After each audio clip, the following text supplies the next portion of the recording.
오늘 우리가 읽은 본문은 예수님께서 십자가에 달리셔서 호흡이 끊어지기 직전에 하신 말씀입니다. 이거를 가상칠언이라고 합니다. 가상칠언. 예수님이 마지막으로 남기신 7마디의 말씀, 십자가 위에서 남기신 7마디의 말씀, 가상칠언을 우리 한 주간 동안 한 마디씩 우리 살펴보도록 하겠습니다. 그중 오늘 첫 마디입니다. 오늘 첫 번째 등장하는 예수님이 십자가에서 남기신 말씀은 뭐냐면, 아버지여 저들을 사하여 주시옵소서. 아버지여 저들을 사하여 주시옵소서. 용서에 대한 메시지입니다. 용서입니다. 예수님이 죽어가면서 자기를 죽인 자들을 용서해 달라고 마지막 말씀을 남기셨습니다.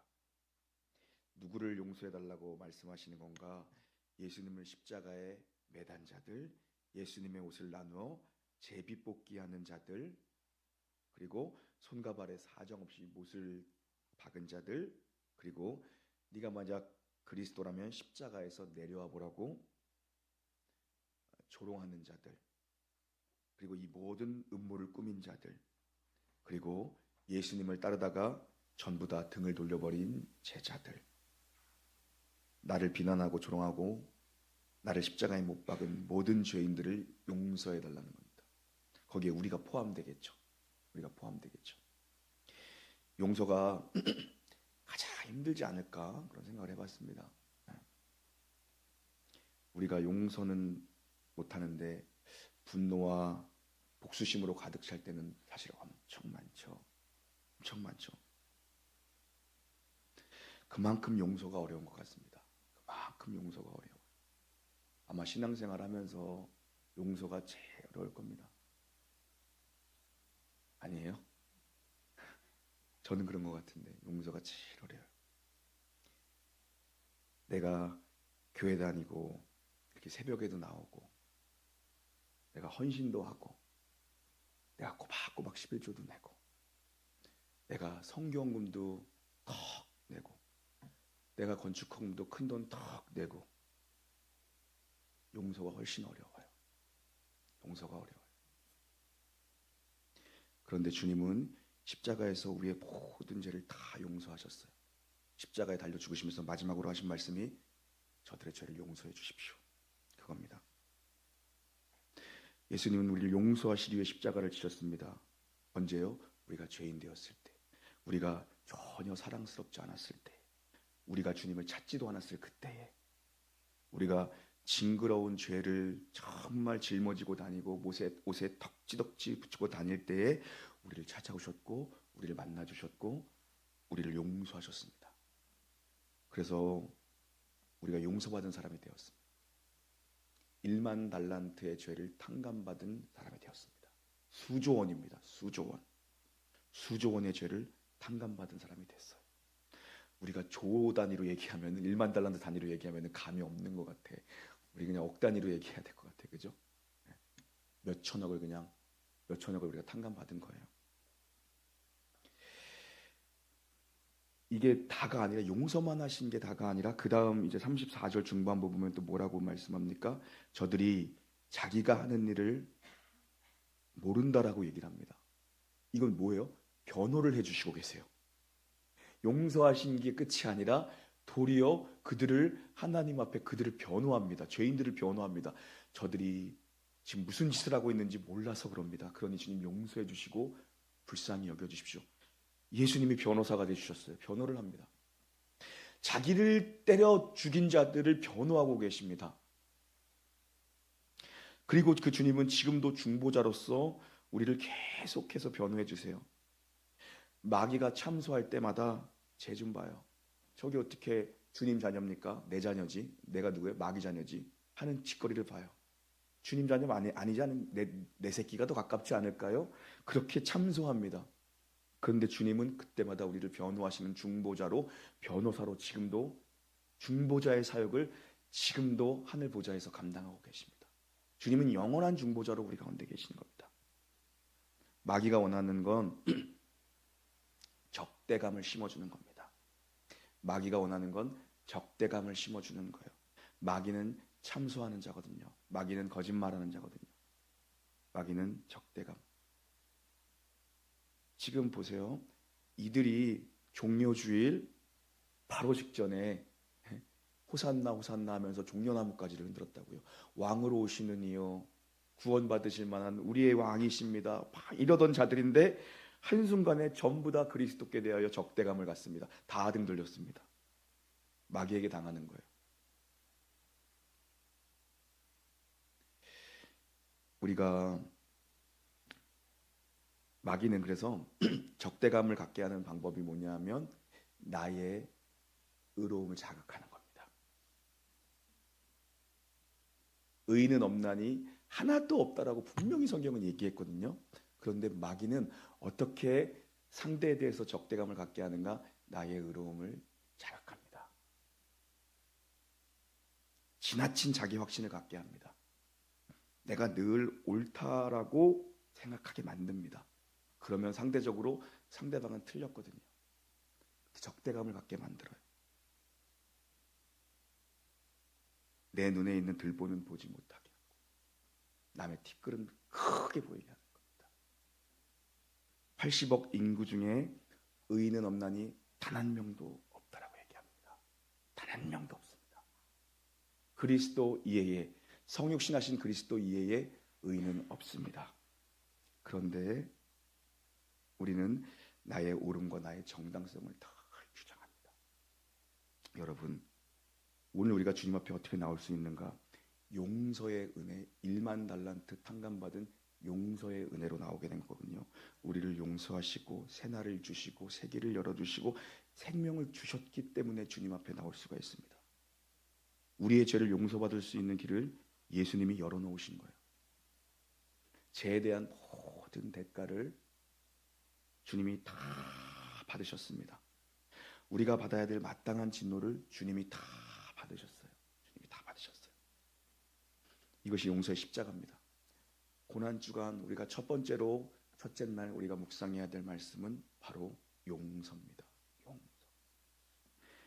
십자가로부터 진노받아야 될 우리가 용서받았기 때문에 이제 우리도 용서할 수 있는 힘이 생긴 자들입니다. 예전에 부흥사 목사님이 이런 조크 많이 했는데, 이런 조크 많이 했잖아요. 어느 오래된 교회, 70년, 80년 전통이 있는 교회 가서 하다가 용서라는 주제를 가지고 했대요. 용서가 네? 나는 미워하는 사람이 하나도 없어. 난 모든 사람을 다 용서해. 난 미워하는 사람 하나도 없어. 손 들어봐요. 목사님 당연히 없을 줄 알았더니 한 분이 이렇게 손을 드시더래요. 나 없어요. 80 넘은 어르신이 다 죽었어 걔들. 그래서 미워하는 사람이 하나도 없대. 다 죽었어 걔들. 그래서 미워하는 사람이 하나도 없대. 우리 모두는 다 자기 십자가를 지고 주님 따라가는 사람인데 용서의 십자가를 지고 주님 따라가야 돼요. 용서는 인생에서 가장 힘든 일이지만 용서의 십자가를 져야 됩니다. 더 늦기 전에. 나중에 제가 새생명 축제할 때 어느 막 우리 교인들 그러대. 새생명 축제 때 왜 담임 목사님 설교 안 하냐고. 아멘. 아무도 안 해. 명설교가 해야지 왜 외부 강사를 부르냐고. 담임 목사님이 하셔야 막 회심의 역사가 일어나는데. 그래서 난 생각했는 게 더 늦기 전에라는 제목으로 하고 싶거든요. 더 늦기 전에. 더 늦기 전에 돌아오십시오. 나중에 내가 한다면 그 시리즈 가지고 하고 싶은데 더 늦기 전에 용서해야 돼요. 다 죽기 전에. 다 죽기 전에. 용서하지 못하는 마음이 가장 무서운 마음이요. 용서하지 못하는 마음. 미움이 있으면 그 어떤 것도 아름답게 보이지 않습니다. 미움이 있으면 어떤 것도 아름답게 보이지 않아요. 미움이 있으면 이렇게 명설교를 하는 담임 목사의 설교가 안 들어갑니다. 미움이 있으면 그래요. 미움이 가득하면 어떤 좋은 말을 해도 좋게 보이지가 않아요. 잠이 오지 않아요. 어깨가 짓눌려요. 입맛이 떨어지죠. 미움은 정말 무서운 겁니다. 점점 육신을 병들게 합니다. 미움은. 영혼뿐만 아니라 육신을 병들게 해요. 엘라모트라는 작가가 이런 말을 했어요. 용서하지 않는 것은 쥐약을 자신이 먹고 쥐가 죽기를 기다리고 있는 것이다. 쥐약을 자기가 먹고 쥐가 죽고 있기를 바라는 거예요. 내가 선권사님을 용서하지 못하고 있어. 이 사람이 너무 미운 거야. 그러면 선권사님이 죽는 게 아니라 내가 죽는 거야. 내가 쥐약을 먹은 거야. 이 사람한테 쥐약을 먹인 게 아니라 내가 죽은 거야. 용서는 나를 위해서 하는 겁니다. 내가 살기 위해서 용서하는 거예요. 용서하지 않으면 어떤 은혜도 임하지 않습니다. 미워하는 마음으로는 어떤 은혜도 임하지 않아요. 용서의 십자가를 질 때 먼저 누가 삽니까? 내가 살아요. 이 사람이 사는 게 아니라, 성권사님이 사는 게 아니라 내가 살아요. 내가 살아요. 상처를 주는 사람은 모릅니다. 근데 받은 사람은 알거든요. 준 사람은 몰라요. 그러니까 나만 죽고 있는 거야. 저 사람은 멀쩡히 쥐돌아다니듯 잘 듣고 있는 내가 쥐약을 먹은 거라는 거예요. 이 작가의 말에 의하면. 그래서 마음의 미움의 굴레에서 벗어나야 돼요. 벗어나야 돼. 사단에게 당하고 있는 거예요. 교회는 보면 참 재밌는 얘기 하나 할까요? 교회는 보면 전부 피해자만 있어요. 가해자는 한 명도 없어. 난 한 번도 내가 가해자라는 얘기를 들어본 적이 없어요. 나한테 찾아와서 목사님 어떡하죠? 제가 손순미 권사님한테 이런 큰 상처를 줬어요. 우리도 고해성사 하나 만들어야 되나?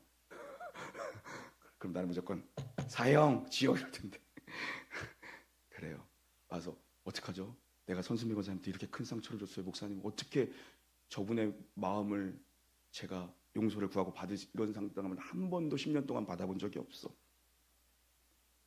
나 선 권사님한테 너무 큰 상처를 받았어요. 이 얘기만 들었어.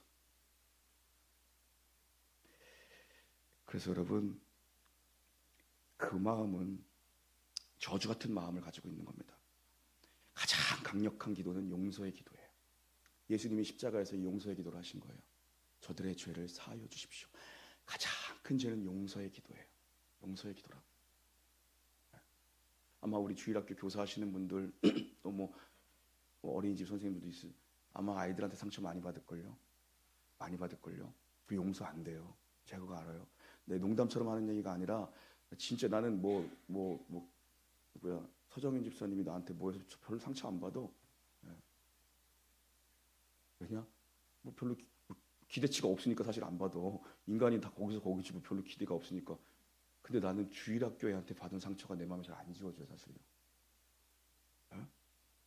그 순수한 애들 입에서 나온 거에 대한 상처가 나는 안 지워져. 우리는 닳고 달았잖아요, 솔직히 말해서. 그러니까는 여러분은 뭐 인간이 그럴 수도 있지. 그러고 나한테 별의별 소리를 한 사람들 그 사람들 밉지가 않아. 솔직히 말하면 안 미워요. 여러분은 내가 맨날 여기 높은 데 이렇게 서 있으니까는 뭐 내가 뭐 저기 한다고 생각하는데 사실 목사만큼 상처를 많이 받는 직업은 없을걸요? 제가 봤을 때 늘 상처를 받습니다. 왜냐면 뭐 100명이 있으면 100명이 와서 나한테 늘 상처를 주거든요. 좋은 말을 해도 사실 그게 나한테는 여러분도 그렇겠잖아요. 다른 사람은 전혀 그런 의도로 얘기한 게 아니라 나 상처받을 때가 있잖아. 저도 그래요. 여러분이 전혀 그러지 않아도 나도 상처받을 때가 되게 많아. 그래서 주일학교 교사 같은 거 하다 보면 상처 되게 많이 받아요. 되게 많이 받아요. 가장 강력한 기도는 용서의 기도입니다. 그때 우리 이렇게 배워요. 오늘 예수님에게서 우리가 배워야 돼요. 저들이 자신들이 하는 짓이 뭔지 몰라서 그럽니다, 주님. 애들이 철이 없어서 그러는 겁니다, 주님. 이 마음이 필요한 거예요. 저도 늘 그 마음 그래요. 성도들이 뭘 몰라서 그렇죠, 주님. 그런 거예요. 여러분, 어거스틴이 이런 말 했죠. 우리가 잘 아는 말. 죄는 미워하되 사람은 미워하지 말라. 죄는 미워하되 사람은 미워하지 말라. 우리가 죄인이라고 그러잖아요. 죄인. 죄와 인간은 분리될 수가 없어서 죄인인 거예요. 붙어서 이게 죄와 인간은 분리될 수 없어요. 왜요? 본질상 우리는 진노의 자녀, 죄의 자녀이기 때문이에요. 그런데 그리스도께서 십자가에서 이루신 일이 뭐예요? 우리를 죄와 분리시키신 일이에요. 죄의 자녀였던 우리를 분리시켜서 주님의 자녀로 삼아주신 것이 바로 그리스도께서 십자가에서 이루신 어마어마한 사건. 어마어마한 사건. 예수님이 십자가에서 행하신 것은 용서입니다. 용서예요. 그런데 우리는 그 용서를, 예수님은 우리를 용서하셨죠. 근데 주님은 우리를 용서하셨는데 우리는 그걸 뭘로 받는 거예요? 사랑으로 받는 거예요. 주님 편에서는 우리를 용서하셨어요. 근데 그 용서를 받은 사람은 그걸 뭘로 느껴요? 사랑으로 느끼는 거예요. 그래서 우리는 십자가의 용서라고 얘기하지 않고 십자가의 사랑이라고 얘기하는 거예요. 그러니까 스데반의 죽음은요, 초대교회 첫 번째 직분자였던 이 일곱 집사, 그 중에 첫 순교자였던 이 스데반의 죽음은요, 그런 거예요. 예수님의 죽음과 완전히 비슷한 샘플이에요. 예수님의 죽음을 다시 재현시키는 것이 초대교회의 순교자 스데반의 죽음이에요. 교회의 직분자들은 그런 자들인 거예요. 억울하게 공회에 잡혀가죠. 억울하게 공회에 잡혀갔습니다. 그리고 하늘을 우러러 주목하여 이르되 주님 저들의 죄를 용서해 주십시오. 자기를 향해 돌을 던지는 자를 향해서 주님 저들의 죄를 용서해 주십시오. 그런 거고.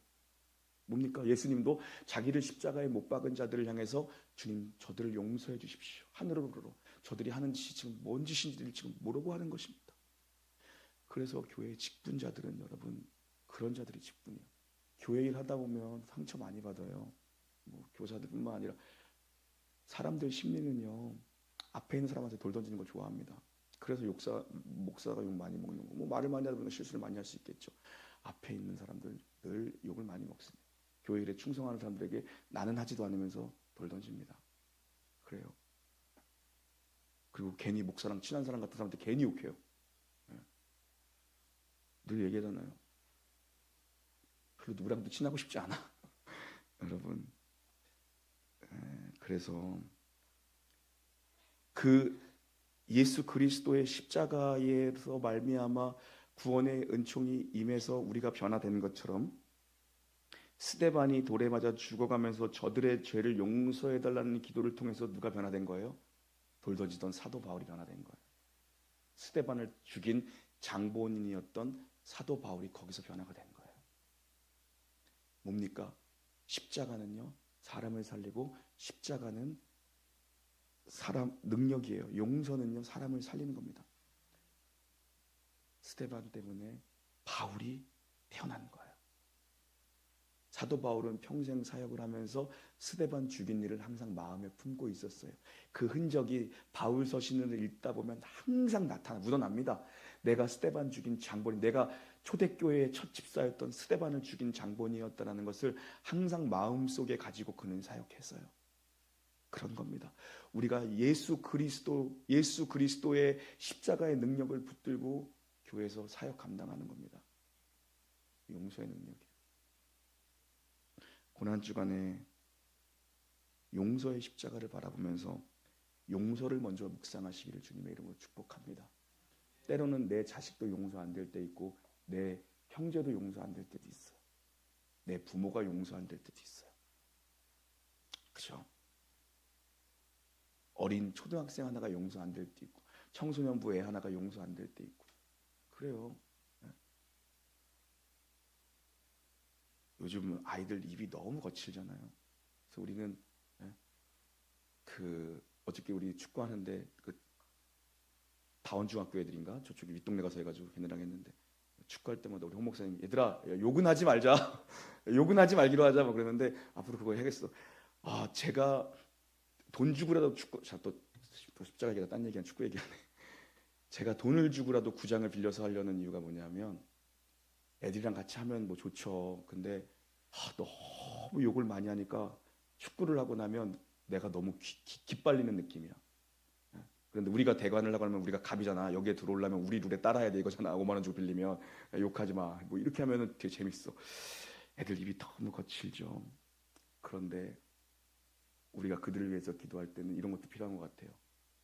욕이 나오는 아이들의 입에서 말씀이 나오도록 기도하고 성령님 그렇게 변화시켜 주십시오. 여러분 이런 기도도 진짜 필요한 것 같아요. 야 욕하지 마. 또 어디서 그런 거 배웠어. 그렇게 다그치고 그럴 게 아니라 어린애들도 그러거든요. 조그만 애들도 그러거든요. 그러니까 기도할 때 욕이 튀어나오는 중학생의 입술에서 성령의 언어가 튀어나오게 해달라고, 말씀이 튀어나오게 해달라고, 이런 기도가 먼저 필요한 거예요. 초등학생들 뭐 엄청나더라고. 그렇죠, 여러분. 고난주간에 우리가 용서하는 십자가를 바라보며 용서를 먼저 묵상하시기 바랍니다. 용서는 나를 위해서 하는 겁니다. 남을 위해서 하는 거 아니야. 나를 위해서 우리 대신 십자가를 진 주님께 정말 감사하시고 나를 용서해 주신 감사하고 나도 용서할 수 있는 그런 한 주간 되시기를 주님의 고난주간에 함께 묵상하기를 주님의 이름으로 축원합니다. 오늘 두 번째 시간인데요. 예수께서 십자가에 달려 죽으시면서 남기신 마지막 7마디의 말씀을 우리가 상고하고 있는데, 어제는 저들의 죄를 용서해달라, 자신을 십자가에 매달려 죽게 한 저들의 죄를 용서해달라, 그 메시지, 용서의 십자가가 키워드였습니다. 오늘은 두 번째 시간인데요. 구원의 십자가입니다. 구원의 십자가, 구원입니다. 예수님께서 강도들과 함께 십자가에 못 박히셨는데, 아마도 이거는 다분히 의도적으로 이제 강도들을 예수님 옆에 아마 못 박은 걸 거예요. 예수가 지금 사형당하는 예수는 저 강도 놈들이랑 똑같은 행악자라고 또 표현하죠. 행악자다, 이런 겁니다. 예수는 마땅히 사형당해야 될 행악자, 저 강도들과 같은 부류다, 이런 말씀입니다. 그런데 십자가에 달린 오른편 강도는 마지막 죽음의 순간에 벼랑 끝에서 자신의 죄인됨을 인정합니다. 그리고 구원을 얻습니다. 그리고 왼편 강도는 끝까지 그 마음을 돌이키지 않습니다. 구원을 얻지 못하죠. 근데 이 오른편에 있던 마지막에 이 구원을 받은 이 강도도 처음에는 왼편 강도와 동일했습니다.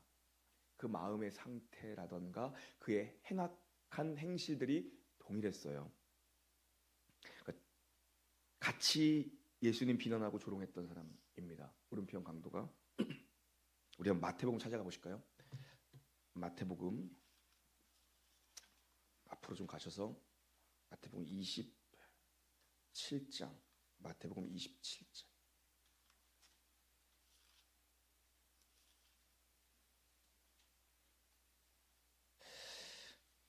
(42절) 함께 읽습니다. 44절까지 함께 읽겠습니다. 시작. 그가 남은 구원하였으되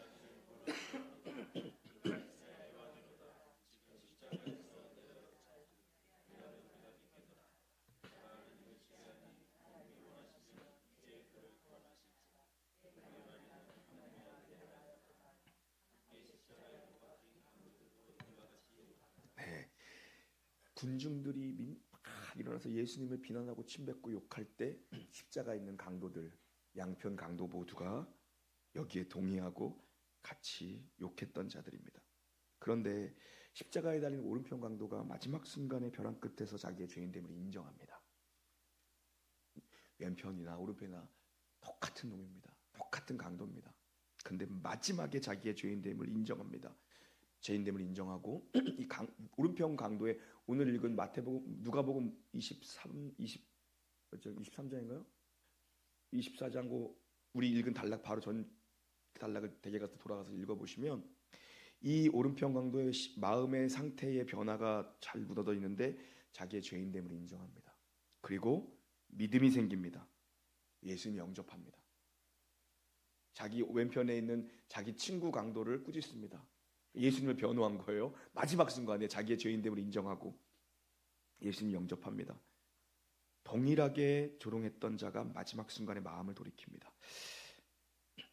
예수님이 오전 9시에, 우리 시간으로 오전 9시에, 그리고 십자가에, 그러니까 밤새 신문을 당하시고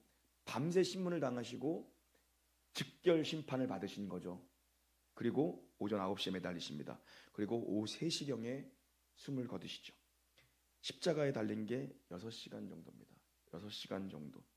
그러니까 십자가형은 단숨에 죽이는 게 아니라 피말려 죽이는 게 십자가형입니다. 인간 안에 있는 모든 악독이 다 쏟아져 나오게 하는 게 십자가입니다.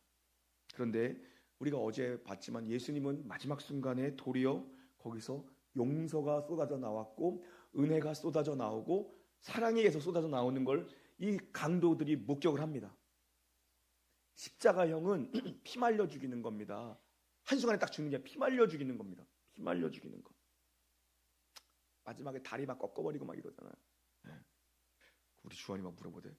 왜 다리 꺾여 죽이는 거냐고. 그리고 또 어디서 배운 거야? 초등부에서 가르쳐줬나? 그렇잖아요. 십자가형은 피 말려 죽이는 거, 피 말려 죽이는 형.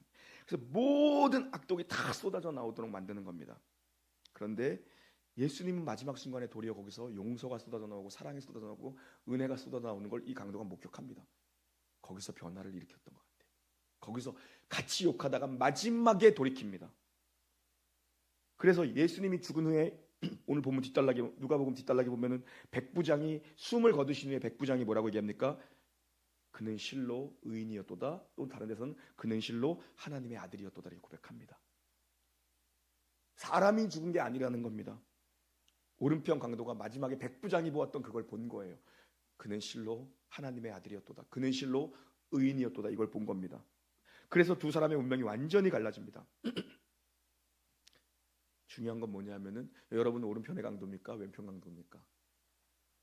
오른쪽에 앉은 사람들은 오른편 강도고 이렇게 보면 또 반대니까. 그렇죠? 어떤 목사님이 설교 예화 때 그런 얘기 하시는 거 들었어요.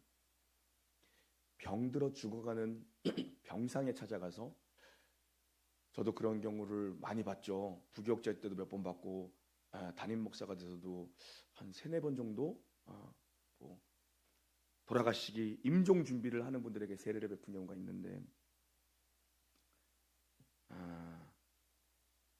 저는 아직까지 보지 못했는데 그 목사님이 그러더라고요. 마지막에 어떤 분에게 병상에 가서 복음을 전하는데 이 본문을 가지고 전했대요. 이 본문을 가지고 사랑하는 어르신 마지막 순간에 돌이킨 자도 예수님을 구원하시면서 이 본문을 가지고 설교를 했대요. 누가 보면. 근데 그분이 죽어가는 마지막 순간에 뭐라고 그런 줄 알아요, 여러분? 나는 강도짓한 적이 없습니다. 용접하지 않아요. 나는 강도짓한 적이 없대요. 내가 죄인됨을 인정하는 것이 구원의 출발이에요. 돌이키지 못합니다. 마지막 순간에도 나 죄 한 번 짓지 않고 나 의롭게 살았어. 나 처자식 먹여 살리는 나 평생을 다 바쳤어. 나 딴 눈 한 번 판 적이 없는 사람이야. 죄송한 얘기지만 모두가 강도입니다. 모두가 강도. 왼편 강도 돌이키지 못합니다. 오른편 강도가 자기의 죄인됨을 그리고 내게 구원이 필요하다는 걸 알고 그리고 예수가 의로운 자라는 걸 알고 자기 친구를 비방하며 그는 실로 의인이었도 자기 친구를 비방하며 마지막에 뭘 요청합니까? 당신의 나라가 임할 때 나를 기억해 주십시오. 그럽니다. 같이 매달렸어요. 그리고 주님의 나라가 임할 때 나를 기억해 주십시오. 이 한마디 합니다. 그러자 예수님이 내가 오늘 나와 함께 낙원에 이르리라. 이 두 번째 말씀을 선언하신 겁니다. 구원을 선포하십니다. 십자가 위에서. 십자가를 가운데 두고 두 사람의 마음은 완전히 나눠졌습니다. 어느 예수 잘 믿는다고 소문난 집에 모태신앙으로 태어난 아이인데 모태신앙들이 뭐 교회 왔다 갔다 하는 분들이 대부분이잖아요. 특히 애들도 어렸을 때부터 그게 이제 몸에 배니까. 그런데 중학교 때 갑자기 자기 아버지가 뇌출혈로 쓰러졌대요. 애는 어린데 중학생인데 아버지가 쓰러졌대.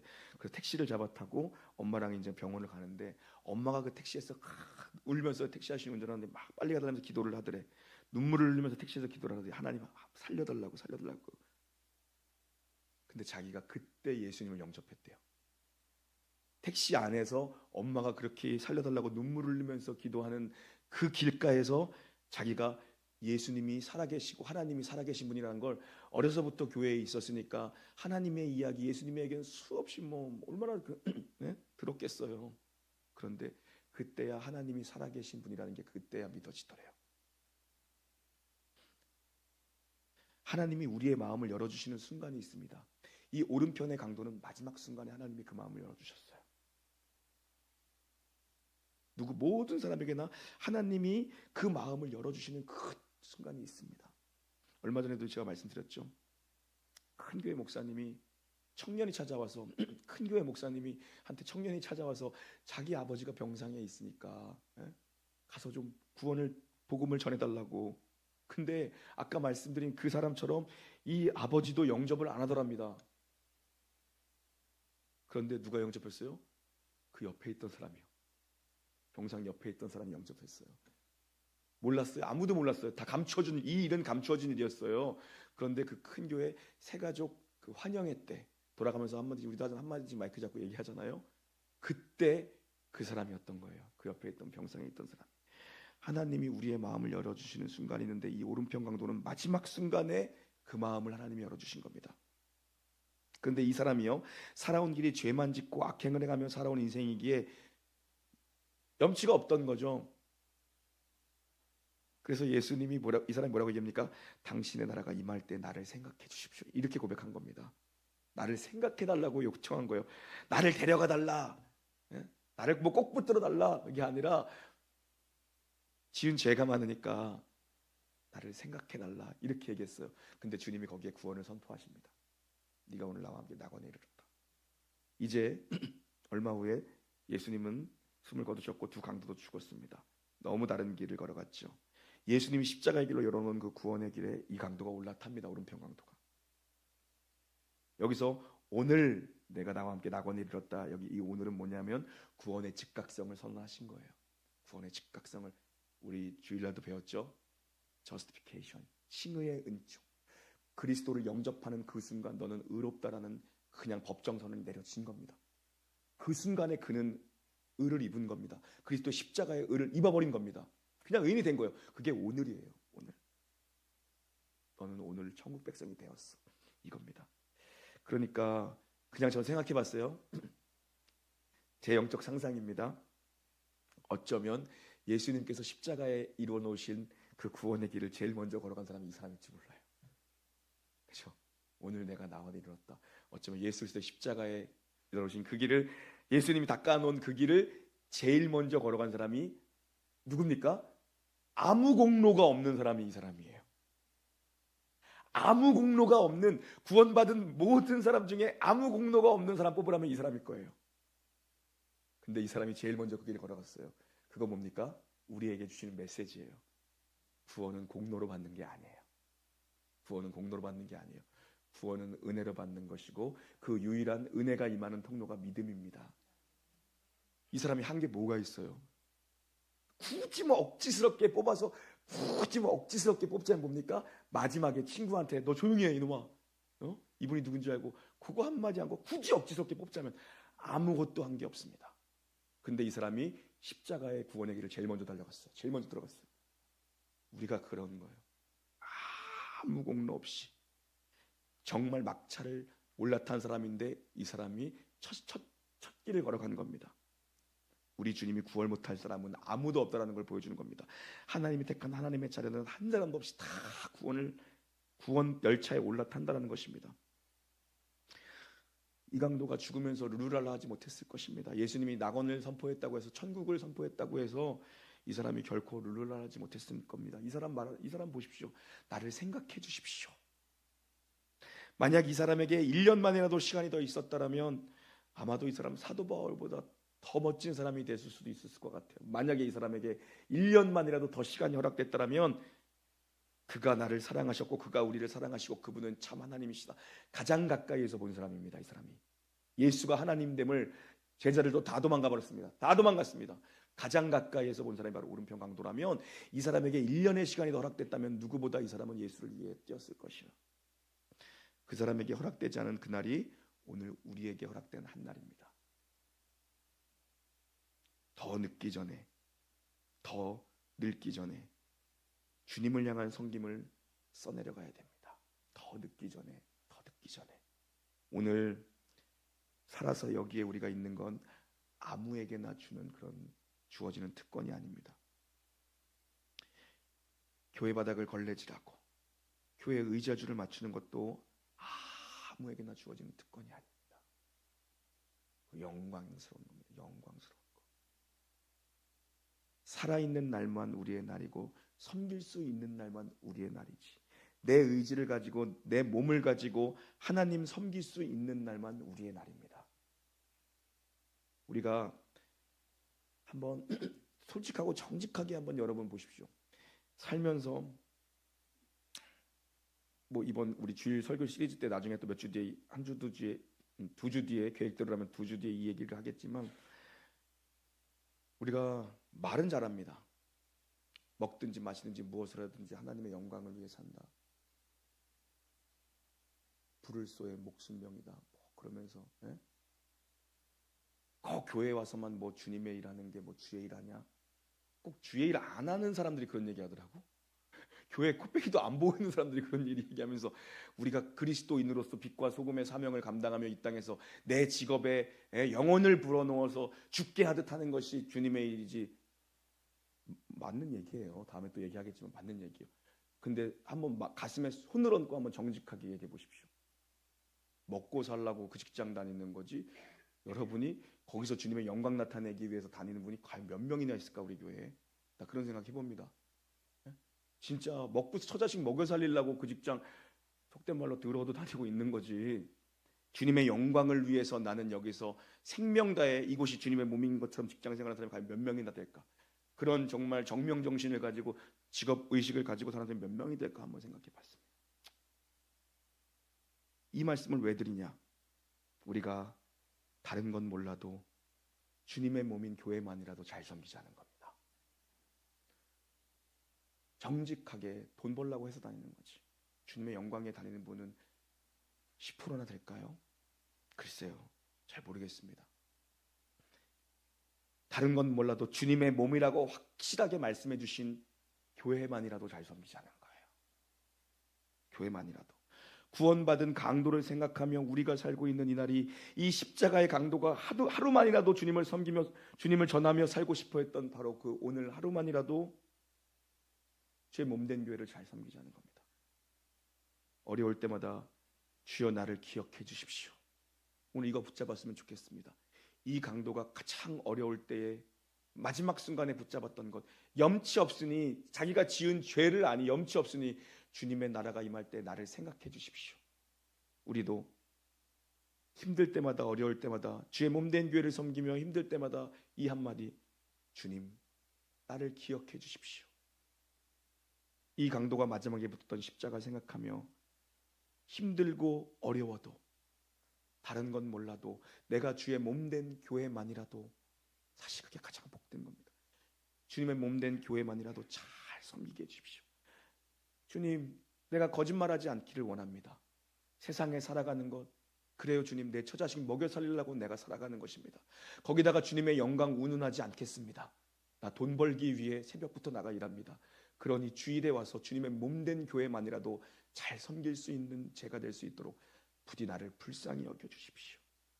여러분이 이렇게 기도하시고 저는 오늘 여러분을 위해서 주님의 나라가 이를 때 주님, 백유면 장로가 교회를 위해 헌신한 것 주님 기억해 주십시오. 김진미 권사가 교회를 위해 헌신한 것 주님 기억해 주십시오. 박유진 집사가 교회를 위해 헌신한 것 기억해 주십시오. 피아노 한번 치려고 3일 연습하는 거 주님 기억해 주십시오. 나한테 자꾸 꼭 빨리 달라고 쪼르지 마. 5분 전에 모든 게 나와 나는. 나는 끝까지 붙들고 있다. 5분 전에 주님이 주신 마음 가지고. 웃자고 한 얘기예요. 여러분이 교회를 위해 흘린 눈물들, 교회를 위해 헌신한 것들, 하다못해 예배당 나가면서 나 아무것도 하지 못하고 주일날 딸랑 교회 한번 오는 자지만 주보가 삐뚤어진 거 주보 한번 잘 놓고 갑니다. 하나님, 사랑하는 저들의 헌신을 기억해 주십시오. 저는 이렇게 기도할 테니 여러분은 하나님, 내가 교회를 섬기는 게 참 어렵습니다. 나를 기억해 주십시오. 그렇게 기도하는 귀한 아침 되기를 바랍니다. 우리 오늘도 침묵으로 함께 기도하길 할 텐데 바쁘시더라도 5분 10분만이라도 조용한 가운데 죽기 직전에 구원받으는 강도를 기억하며 나도 더 늦기 전에, 이제 더 늙기 전에, 기회가 사라지기 전에 이 교회를 잘 섬기고 싶습니다. 주님 나를 기억해 주십시오. 이런 침묵의 기도 함께 드리기를 원합니다. 오늘 우리 세 번째 시간인데요. 오늘 본문을 보면은 예수님의 십자가를 가장 가까이에서 끝까지 따랐던 사람들의 명단이 나오죠. 전부 다 여자들입니다. 25절. 새벽기도도 여자들이 훨씬 많잖아요. 전부 다 여자들이에요. 예수님의 어머니 마리아, 예수님의 이모, 그리고 글로바의 아내 마리아, 막달라 마리아라고 기록합니다. 각종 마리아들입니다. 각종 마리아. 마리아들이 많죠. 각종 마리아들이 다 예수님의 십자가를 끝까지 지킨 사람들입니다. 마리아들이. 그리고 26절에 보면 한 사람의 남자가 등장합니다. 유일한 남자입니다. 한 명의 남자. 이름을 밝히지 않는데 힌트를 주죠. 예수님이 사랑하시는 제자, 이렇게 힌트를 줍니다. 예수님의 사랑하시는 제자 누구예요? 요한복음을 쓴 사도 요한 자신이 요한복음에서 자신의 이름을 이렇게 표현합니다. 그래서 13장에도 이렇게 나오고 19장에도 또 뒤에 가면 21장에도 이 표현을 씁니다. 바로 요한 자신을 가리키는 표현이에요. 네. 그러니까 가장 가까이에서 6시간의 십자가를 목격한 사람이 사도 요한입니다. 가장 가까이서 지켜봤던 제자입니다. 다 도망갔습니다. 아마 요한도 도망갔다가 다시 돌아올 거예요. 요한이 마지막까지 돌아와서 십자가를 지킵니다. 십자가를 지켜요. 하나님이 인간 손에 죽는 모습을 생생하게 기록한 겁니다. 요한이. 하나님이 인간 손에 잡혀 죽는 모습을. 그런데 가장 가까이에 이 사랑받는 제자 요한이 있었는데 정작 있을 거라고 추정했던 인물들은 보이지 않습니다. 대표적으로 누구요? 베드로가 보이지 않습니다. 모두가 주를 버려도 죽기까지 나는 주님을 따르겠습니다. 호언장담했습니다. 도망가 버렸어요. 그리고 또 한 사람, 누구의 대표적인 사람? 도마. 주와 함께 죽으러 가자 하고 선동했던 사람이에요. 근데 보이지 않습니다. 요한만 남았어요. 요한만 남았습니다. 그러니까 언제나 그 의외성이라고 하는 게 좋겠네요. 의외성이 있는 것 같습니다. 의외성이 있는 것 같아요. 꼭 있을 것 같은 사람들은 남지 않고 의외의 인물들, 여자들 남아 있잖아요. 십자가에 달리신 예수님께서 요한을 이제 내려다보시면서 당부하시는 거겠죠. 십자가 아래 있으니까. 가상칠언의 세 번째 말씀입니다. 가상칠언의 세 번째 말씀입니다. 여자여 보소서 아들이니이다. 엄마한테 하는 말이죠.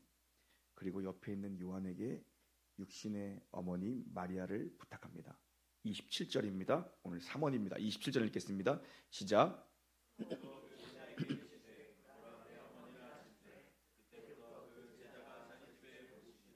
아멘.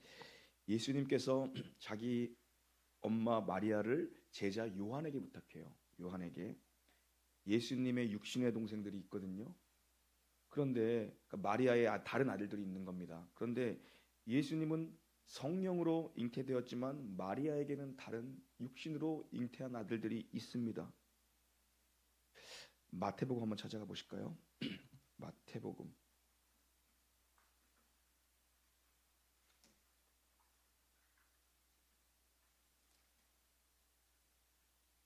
13장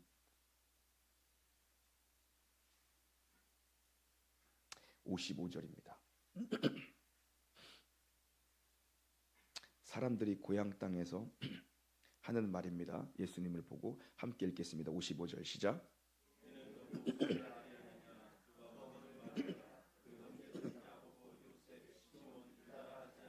56절도요. 그 너희들은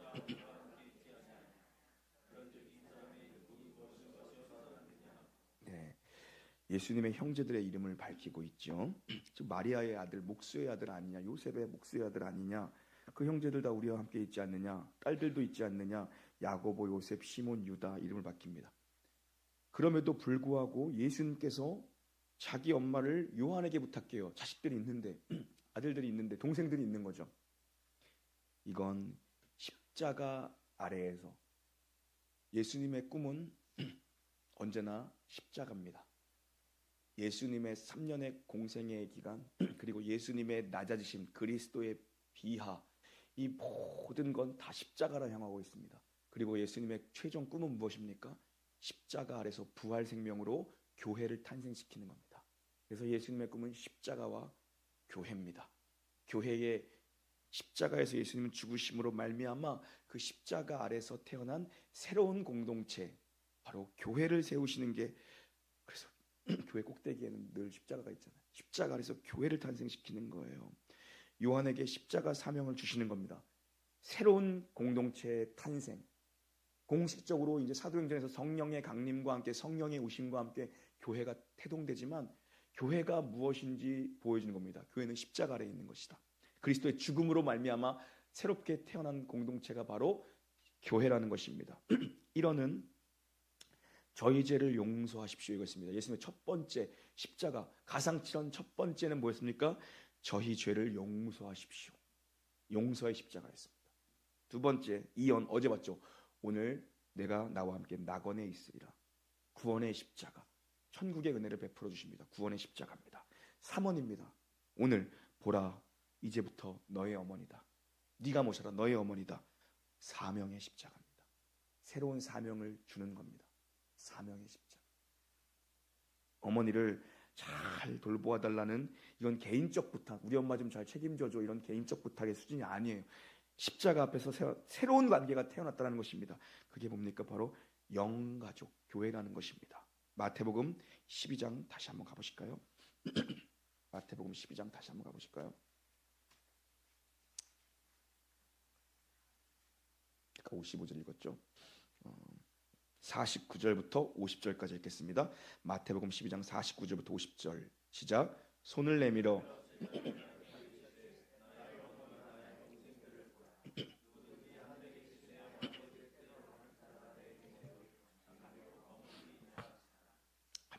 육신의 자녀들과 육신의 형제들이 있는 가운데 주님이 말씀하십니다. 예수님의 뜻을 따르는 자들이야말로, 하늘 아버지의 뜻을 따르는 자들이야말로 참된 가족이며 영 가족이다라고 얘기합니다. 이제 요한은 평생을 예수님의 어머니였던 마리아, 육신의 어머니였던 마리아를 평생 모시게 된 것입니다. 요한이 끝까지 모시죠. 요한이 끝까지 예수님 십자가 곁에 있다가 사명의 십자가를 받은 겁니다. 십자가에 가장 가까이 있었던 사람은 누구예요? 요한이에요. 여자들, 각종 마리아들, 그리고 요한입니다. 십자가 가까이에 있다가 이 사람이 사명을 받습니다. 모두가 십자가를 지기 싫어합니다. 모두가 십자가를 지기 싫어해요. 그런데 십자가 외면한 채 살다가 나중에 우리가 주님 앞에 섰을 때 어떻게 살 겁니까? 주님은 분명 너희에게 맡겨진 작은 십자가를 지고 나를 따르라. 나를 따르려거든 너희에게 준 작은 십자가를 주고 나를 따르라고 주님은 말씀하셨습니다. 큰 십자가 아닙니다. 큰 십자가는 주님이 다지셨습니다. 우리를 그리스도의 남은 고난에 참여하는 자로 부르셨습니다. 그것은 예수님의 십자가의 대속이 무엇이 부족하다라는 것이 아닙니다. 우리에게 맡겨진 사명을 다하라는 거죠. 십자가 외면한 채 살다가 주님 앞에 우리가 어떻게 설 거냐는 겁니다. 십자가를 지는 건 힘들고 너무 괴로운 일이겠죠. 그런데 우리가 생각하고 분명히 알아야 될 건, 우리가 주님을 만난 날 주님 앞에서 할 말은 그거 하나밖에 없는 겁니다. 주님, 내가 평생을 이 십자가를 지고 주님 앞에 왔습니다. 주님, 내가 평생을 놀라운 교회라는 십자가를 지고 주님 앞에 왔습니다. 내 자식 서울대 보낸 거 주님 앞에서 여러분 얘기할 겁니까? 아무 무가치한 것일 겁니다. 주님 앞에 섰을 때. 주님, 내가 돈을 얼마를 벌어서 자식들에게 집 세 채를 남겨주고 왔습니다. 어떤 분이 저한테 그러는 거예요. 자기 아파트가 10채래. 내가 그 사람 헌금한 걸 찾아봤어. 도대체 아파트가 10채인 사람은 헌금을 어떻게 하는가? 1년 동안 10만 원 했어.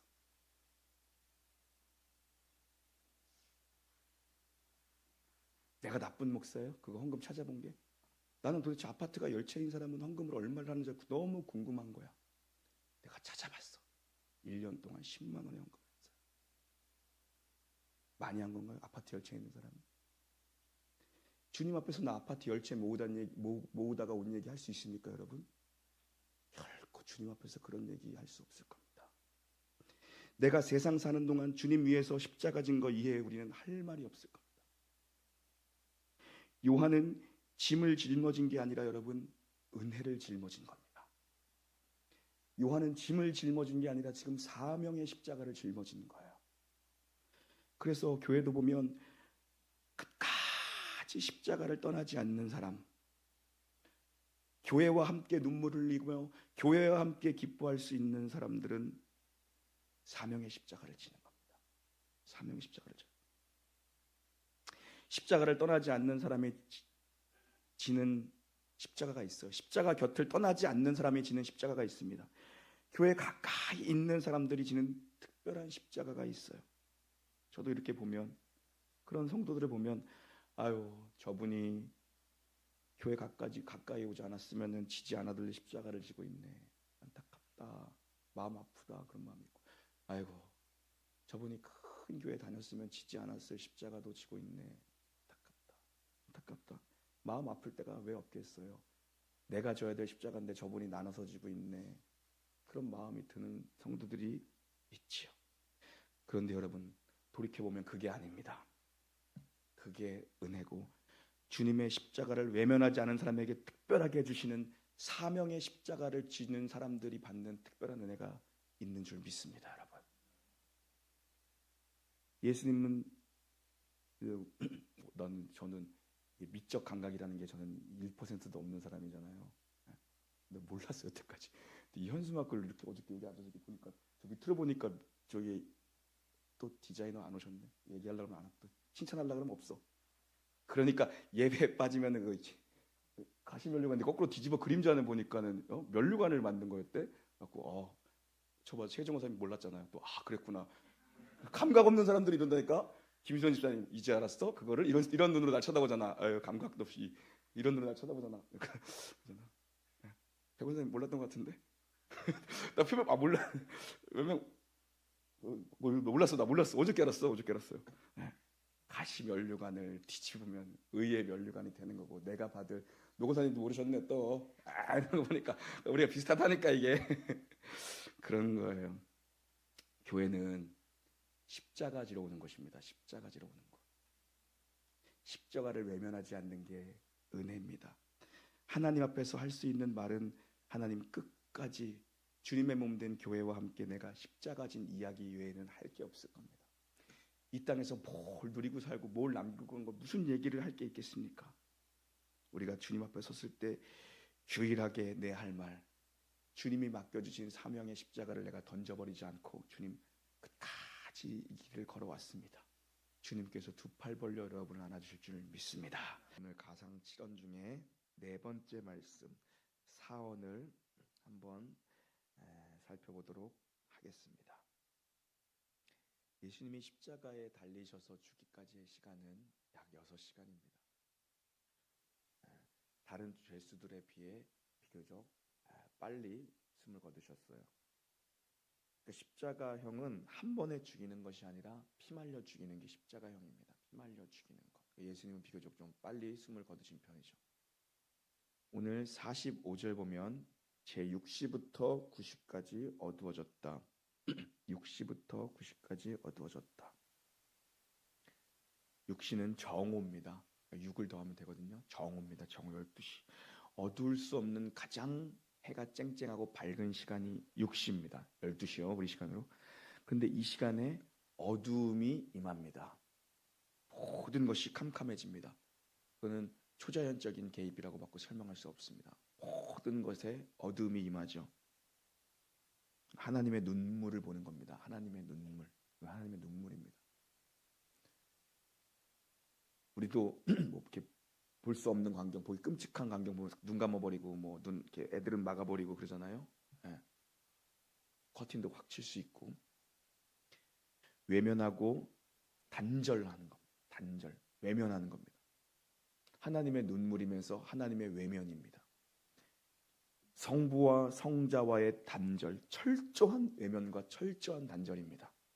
성부와 성자는 영원전부터 삼위일체로 계시는, 나와 아버지는 하나라고 말씀하셨고 나를 본 자는 아버지를 본 자라고 말씀하셨고, 아버지와 아들은 뗄래야 뗄 수 없는 관계죠. 그런데 그 순간 완전한 단절을 경험한 겁니다. 십자가의 죽으심이라는 건 완전한 단절이에요. 아버지는 이 단절을 허락하셨고 아들은 고통 속에서 울부짖으면서 이 단절에 순종하신 겁니다. 고통의 지옥입니다. 아버지와의 단절은 지옥의 고통인 겁니다. 아버지와의 단절은 완전한 지옥의 고통인 거죠. 그때 가상칠언의 사언의 말씀을 예수님이 하신 겁니다. 46절이죠. 엘리 엘리 라마 사박다니. 이건 아람어를 발음 그대로 이제 옮겨놓은 건데 의미는 또 해석되죠. 나의 하나님 어찌 나를 버리셨나이까.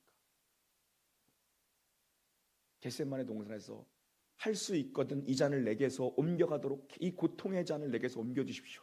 그러나 내 뜻대로 마시고 아버지의 뜻대로 하십시오. 아버지의 뜻에 순종하겠습니다. 아버지의 뜻은 무엇이었습니까? 아들이신 그리스도께서 이 죽음의 잔, 고통의 잔, 지옥의 잔을 마시는 겁니다. 아버지의 뜻에 성자는 순종하셨습니다. 완전한 단절을 그 순간에 경험한 거거든요. 원래 예수님은 하나님께 아버지라는 표현을 즐겨 사용하시죠. 복음서 내내 아버지라고 부르는데 이 가상 7원의 7원만 봐도 우리가 복음서를 다 볼 수 없으니 가상 7원만 봐도 이론에서 뭡니까? 아버지 저들의 죄를 용서해 주십시오 그랬잖아요. 그리고 마지막 뒤에 있는 7원에 가서도 내 영혼을 아버지께 의탁합니다. 아버지께 부탁합니다. 아버지라는 표현을 항상 쓰시거든요. 아들과 아버지는 뗄 수가 없기 때문에 늘 성부와 본인이 하나인 것처럼 사람의 아들은 사람이고 하나님의 아들은 하나님이시잖아요. 하나님이시기에 아버지를 아들이라고 부르는 거거든요. 그런데 여기서만큼은 하나님 나의 하나님 어찌하여 나를 버리셨나이까. 하나님이라고 불러요. 아들의 모습이 아니라 죄인을 위한 대속물로서 지금 십자가를 지신 거예요. 공적인 주일에 계속 얘기하는 칭의의 은혜, justification. 이 은총을 얻기 위해 아들의 모습이 아니라 죄인을 위한 대속물의 모습으로서 대속자로서 대속물로서 지금 나의 하나님 어찌어 나를 버리십니까? 예수님이 버림받는 이유가 뭡니까? 대속 제물이 되셨기 때문에 버림받는 겁니다. 우리를 속량하시기 위해서 나를 대신해서 속죄 제물이 되셨기 때문에 버림받는 겁니다. 지금 예수님께서 하나님께 버림받았다고 울부짖는 겁니다.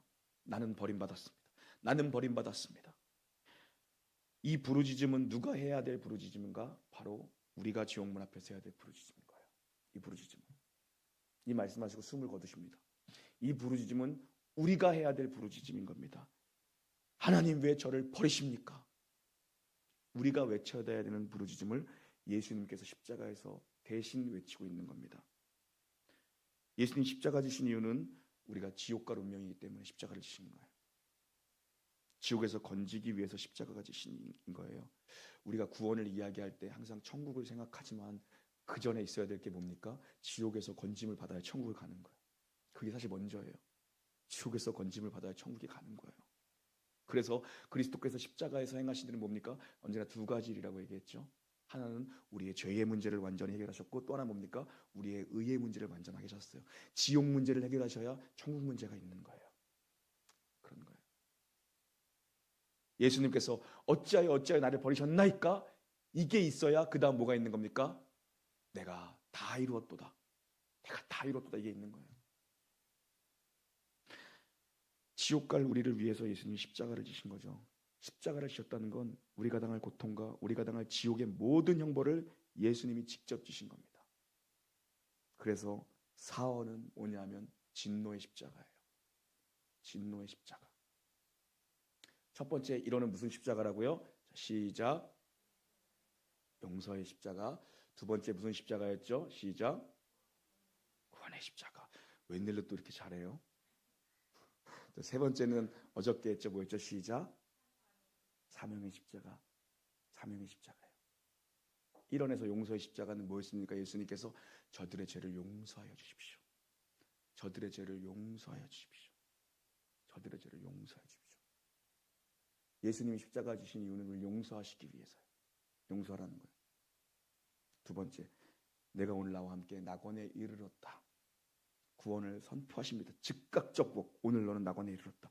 즉각적으로 고백과 함께 그 믿음의 고백과 함께 즉각적으로 그냥 천국을 선포해 버리십니다. 구원입니다. 구원입니다. 보라, 이제 네 어머니다. 요한아 네가 모셔라. 뭡니까? 사명의 십자가를 주시는 거예요. 그리고 오늘은 무엇입니까? 주님 왜 나를 버리십니까? 앞에 이 일들을 이루시기 위해서 버리신 거예요. 이 일들을 이루시기 위해서 이 사원이 딱 센터에 있잖아요. 싹 센터에 있잖아요. 1, 2, 3, 4, 5, 6, 7 이렇게 가잖아요. 이 일을 이루시기 위해서, 용서하시기 위해서, 구원하시기 위해서, 사명 주시기 위해서 주님께서는 진노의 잔을 본인이 마치신 겁니다. 예수님이 숨을 거두실 때 어떤 역사가 일어납니까? 휘장이 갈라집니다. 대속제일 7월 15일 욤키프로스 1년에 한 번 대제사장만 그날 휘장 안에 지성소에 들어갈 수 있는 날. 지성소에 들어갈 수 있는 날. 그런데 예수님께서 죽으실 때 이 휘장이 찢어진 거예요. 이 휘장이 찢어진 거예요. 두께가 10cm가 넘습니다. 휘장의 두께가. 황소 2마리가 당겨도 끊어지지 않는 이만한 거예요. 그 높은 휘장이 위에서부터 아래로 찢어집니다. 이 두꺼운 게. 하나님이 찢으셨다는 겁니다. 이건 하나님이 찢으셨다. 성경은 이 휘장을 예수 그리스도의 몸이라고 가르칩니다. 히브리서 찾아갈까요? 히브리서 19장. 히브리서 10장.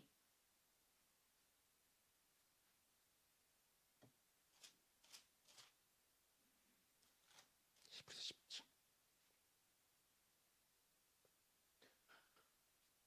19절부터 20절 2절 읽겠습니다. 시작. 그러므로 형제들아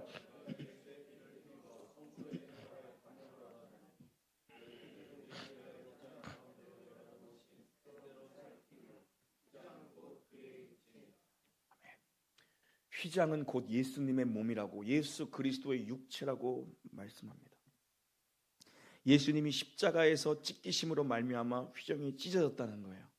예수님이 십자가에서 찢기심으로 말미암아 하나님께 나아갈 살 길, 새로운 길, 그 한 길이 열린 겁니다. 예수 그리스도께서 십자가에서 이루신 물은 우리가 하나님의 임재 앞에 언제든지 나아갈 수 있도록 그 길을, 유일한 길을 만들어 놓으신 겁니다. 그래서 예수님과 나 사이에는, 하나님과 나 사이에는 예수 그리스도의 십자가 이외에는 아무것도 필요하지가 않습니다. 그 어떤 것도 예수님과 하나님과 나 사이에, 예수님 위에 그 어떤 것도 필요하지 않습니다. 어떤 것도 필요하지 않아요. 모두가 그 길로 나아갈 수 있는 길을 열어놓으신 것입니다.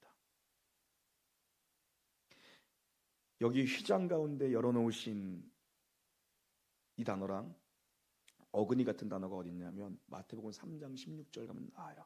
예수님께서 세례 받으실 때 하늘이 열리고 성령이 임한, 그 비둘기처럼 임한 그 성령 얘기할 때 하늘이 열리고랑 같은 어근이 같아요. 휘장 가운데 열어놓으시고 하늘이 열리고, 뭡니까? 휘장이 열렸다는 건 하늘이 열렸다는 거예요. 휘장이 열렸다는 건 하늘이 열렸다는 거예요. 휘장이 찢어졌다는 건 하늘과 땅의 단절이 찢어졌다는 거예요. 하나님이 단절되었던 걸 다 찢어버리신 겁니다. 예수님의 죽으심으로 말미암아 하나님께 나아갈 길이 열린 겁니다. 하늘길이 열린 겁니다.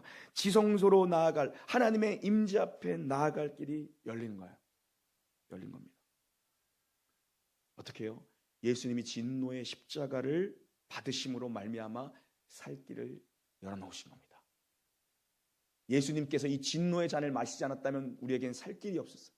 그런데 예수님이 이 고통의 십자가, 이 진노의 잔, 이 죽음의 잔을 예수님께서 마셨기 때문에 우리에게 살 길이 열린 겁니다. 마찬가지입니다. 내가 죽어야 누군가가 하나님 앞에 설 수 있습니다. 하늘의 미랄이 땅에 떨어져 썩어야 거기서 열매가 피고 꽃이 피듯 내가 죽어야만 누군가가 하나님 앞에 갈 수 있는 길, 예수님 앞에 올 수 있는 길이 열립니다. 내가 죽어야만, 내가 고통을 받아야만, 내가 그 고난을 겪어야만 누군가가 하나님 앞에 올 수 있는 길이 열리는 겁니다.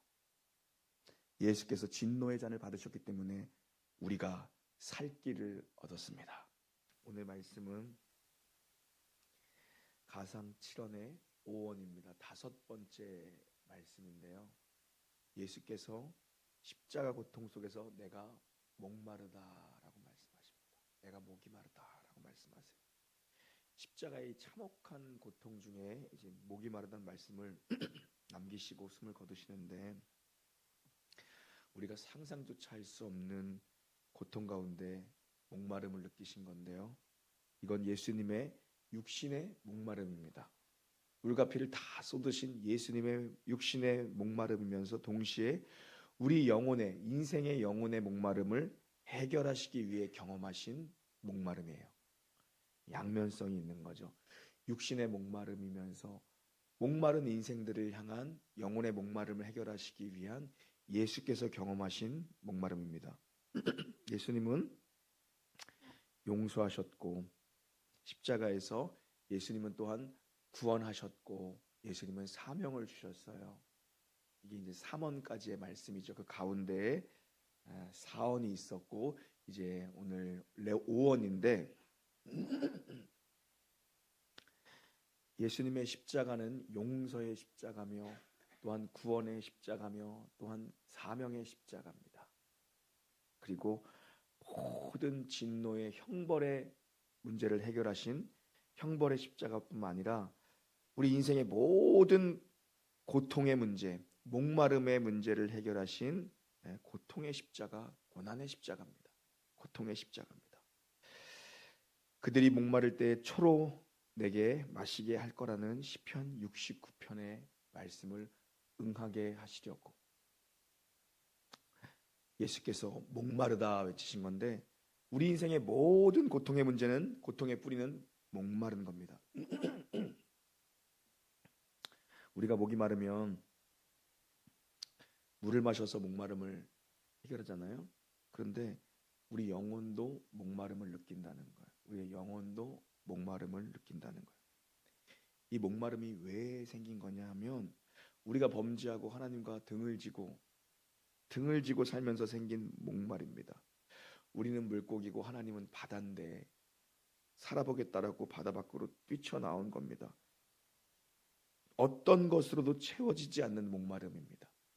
바다 밖을 뛰쳐나온 물고기는 어떤 것으로도 채워질 수 없는, 그 바다 안으로 다시 돌아가지 않고는 어떤 것으로도 채워질 수 없는 목마름의 결핍을 느낍니다. 하나님을 떠난 자들이 느끼는 결핍이에요. 영원하신 하나님으로부터 끊어진 자들, 그들이 느끼는 결핍, 영혼의 갈증입니다. 진정한 아버지를 만나야 해결되는 거죠. 돈으로, 또 명예로, 성공, 쾌락, 또 자식을 통해서, 또 배움을 통해서, 또 관계를 통해서, 이런 거는 목마를 때 소금물 마시는 것 같고, 이런 거는 목마른데 풀피스 마시는 그런 격인 거죠. 이런 것으로 해결되지 않는 우리 안에 근원적인 목마름이 있다는 것입니다.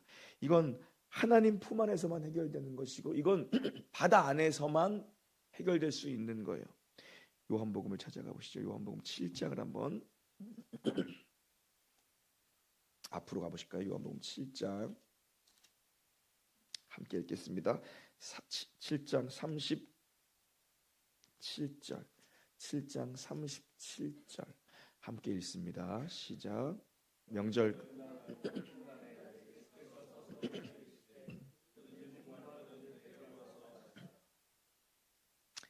그래서 예수님은 누구든지 목마르거든 내게로 와서 생수를 마시라고 말씀합니다.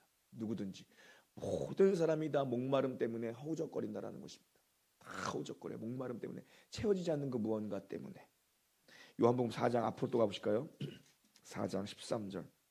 요한복음 4장 13절입니다. 요한복음 4장 13절 14절 함께 읽겠습니다. 시작. 예수께서 대답하여 이르시되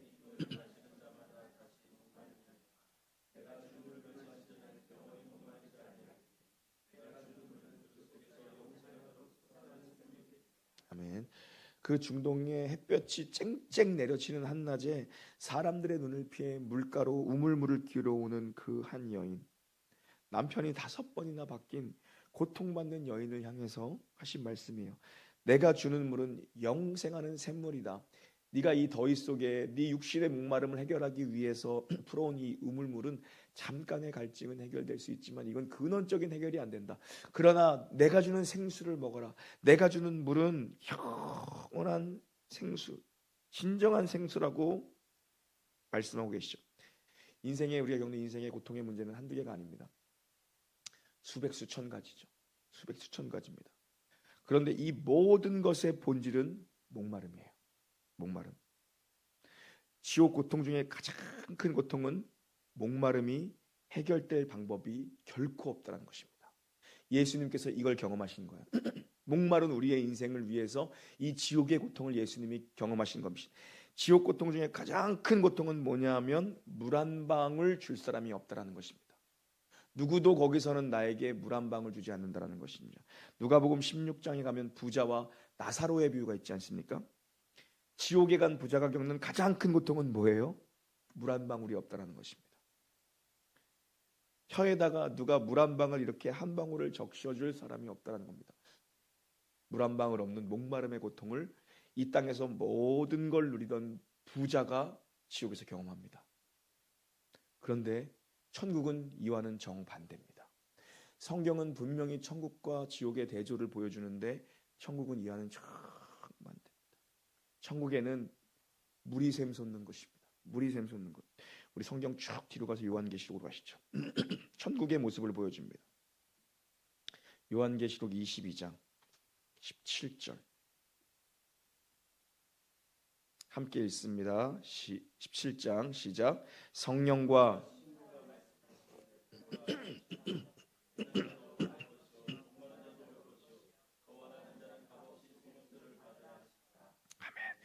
천국은 어떻습니까? 지옥과는 완전히 반대인 것입니다. 지옥은 물 한 방울이 없는 곳이지만 천국은 값없는 생명수, 영원한 생명수가 흘러 넘치는 곳이 바로 천국입니다. 왜요? 모든 목마름을 해결하신 예수님께서, 영원한 생수이신 예수님께서 거기에 계시기 때문에 그게 천국입니다. 오늘 예수님께서 지옥의 고통이 무엇인지를 보여주시는데 하나님과 완전히 단절된 상태가 지옥의 고통입니다. 예수님께서 친히 목마른 고통, 지옥의 고통을 당하신 겁니다. 하나님으로부터 외면당하고 하나님으로부터 버림당한 지옥의 고통을 예수님이 경험하신 겁니다. 그래서 예수님께서 십자가에서 해결하신 건 우리 인생의 근본적인 고통, 바로 목마름의 고통의 문제를 해결하신 거예요. 그래서 오원의 말씀은 뭡니까? 고통의 십자가, 고난의 십자가를 예수께서 지셨다는 건 뭐냐? 우리 인생에 겪는 모든 고통을 주님께서 친히 경험하셨고 그 근본적인 뿌리인 목마름을 다 해결하셨다는 것입니다. 다시 요한복음으로 가셔서 6장 35절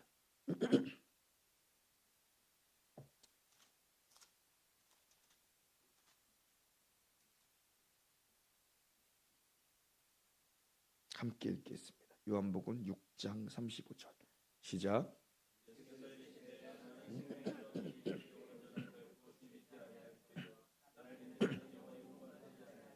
아멘.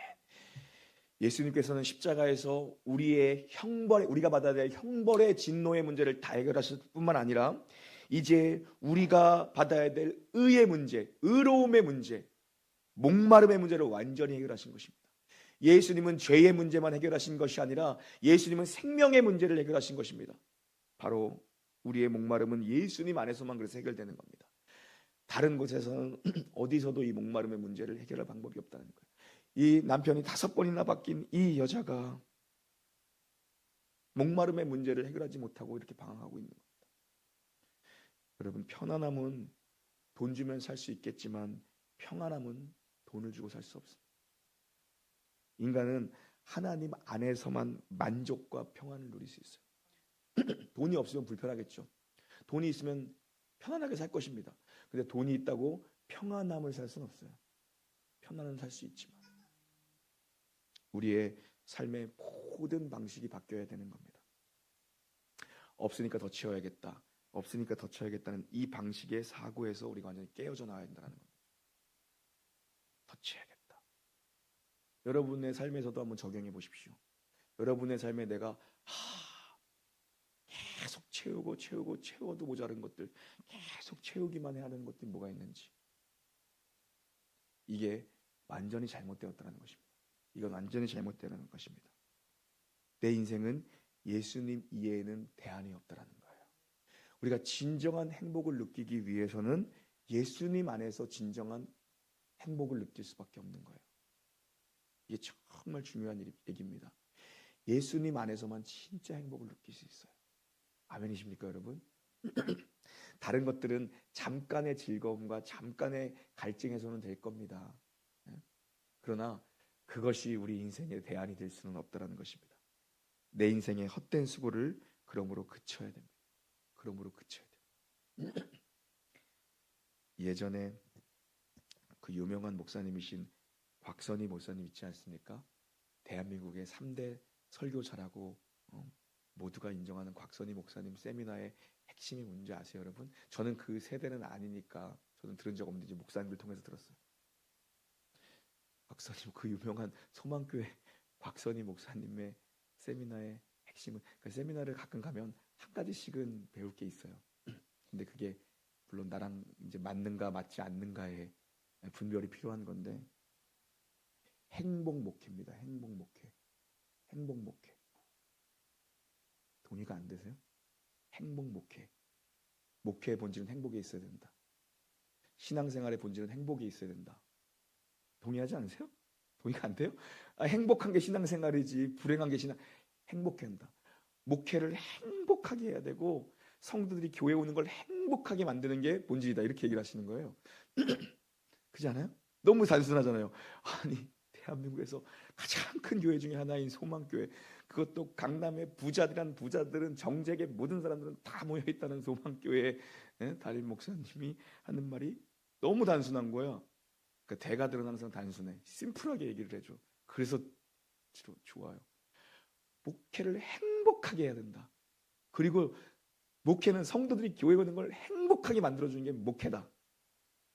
이게 목회인데, 그럼 이제 사람들이 다 질문할 거 아니에요. 어떻게 하면 행복할 수 있습니까? 그냥 행복하다고 생각하면 행복해. 너무 심플하죠. 근데 그게 답인 것 같아. 그잖아요. 행복이 어떻게 억지로 나오냐? 그냥 행복하다고 생각하면 행복한 거래요. 예수 믿는데 행복하지 않은 건 정말 이상한 거다. 예수 믿는 사람 아니다. 그러는 거예요. 예수를 믿으면 행복할 수밖에 없다라는 거예요. 왜냐? 생수의 근원이신 주님이 내 안에 계시는데 어떻게 예수 믿는 게 행복하지 않냐? 행복한 거래요. 근데 성도건 목사건 모두가 이 본질을 놓쳐서 행복하지 않다라는 거예요. 목사는 늘 우리 교회는 왜 이렇게 특세 사람들이 안 나올까? 이것 때문에 불행해하고 왜 이렇게 빈자리가 많을까? 내가 너무 불행한 것 같아서 내가 어디 다른 교회 들어가 봤어. 근데 다른 교회도 다 비어있어 보니까. 그래서 내가 친구한테 전화했어. 야, 특세인데 사람들이 안 나오는데 이거 어떻게 해야 되냐? 괜찮아. 우리는 고난주간에 특세 안 해. 그래서 큰 교회에 있는 목사한테 물어봤어. 고난주간 특세는 진짜 400명도 안 나와 그러는 거예요. 주일날 5,000명 나오는데 10%도 안 나와 그러는 거예요. 너무 슬픈 현실이잖아요. 여러분도 마찬가지 아닙니까? 왜 남들은 가지고 있는데 나는 가지지 못할까 하는 것들 있잖아요. 왜 남들은 저렇게 누리며 사는데 나는 누리지 못할까? 그러면서 늘 나를 불행하게 몰아가는 것들로부터 진정한 변화가 일어나요. 자유함을 누려야 된다는 거예요. 자유함을. 그래서 저는 나는 내 삶에 어떻게 적용할 수 있을까? 그래서 안 나온 사람을 생각하며 괴로워하지 말자. 나온 장경화 권사님을 생각하면 내가 행복해하자. 진짜 그렇게 생각하려고 맨날 주문을 해요. 안 나온 사람을 생각하면서 집에 가서도 사람 변하지 않는구나. 안 나오는구나. 이렇게 생각하면 괴로워하지 말자. 그래도 내 설교를 들으러 나온 장경화 권사님이 있으니까 내가 행복하게 설교해야지. 이런 마음으로. 또 좋다고 끄덕이는 박유진 집사가 있으니까 내가 또 행복한 마음으로 설교해야지. 진짜 그러거든요. 그러니까 우리 생각을 바꿔야 돼. 바꿔야 돼. 이것만 바꾸면 내 인생이 행복해질 수 있거든요. 이게 곽선희 목사님의 그 한국의 최고의 설교의 대가인 곽선희 목사님의 목회지론이었어요. 생각을 바꾸라. 조금만 바꾸면 내 인생이 행복해지고 목회가 행복해진다. 예레미야서 2장 13절 있습니다. 구약성경 예레미야서. 구약성경 예레미야서.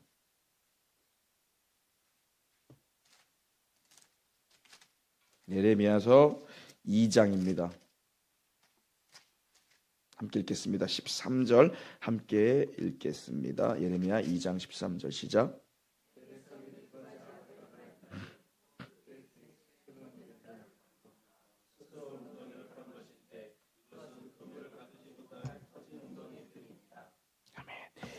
이스라엘 백성들이 자기들의 목마름을 해결하기 위해서 한 일이 두 가지인데, 하나는 생수의 근원이신 하나님을 버렸다는 겁니다. 그리고 또 하나는 뭡니까? 그러니까 하나님이 생수의 근원이신데 하나님이 자신들의 목마름을 채워줄 분이라는 걸 신뢰 안 하고 하나님 버린 겁니다. 하나님 등진 겁니다. 두 번째는 뭐냐? 웅덩이를 열심히 팠대요. 스스로 웅덩이를 팝니다. 하나님을 버리고 스스로 웅덩이를 파요. 왜 판 거예요? 물을 얻으려고. 물을 얻으려고. 그런데 성경은 뭐라고 얘기합니까? 그런데 너희들이 파는 웅덩이는 터진 웅덩이다. 터진 웅덩이다. 잠깐의 만족과 잠깐의 기쁨이 있는 터진 웅덩이다. 그거는 여기에 사람들이 속아 넘어가고 하나님 버리고 우물 파러 다닌다. 이게 헛수고라는 거예요. 이게 헛수고라는 겁니다. 이사야 55장 1절 다시 한번 읽어볼까요? 이사야 앞으로 가서 10장만 앞으로 가면 되죠. 55장 1절과 2절. 이사야 55장 1절과 2절 함께 읽겠습니다. 시작. 오호라 너희 못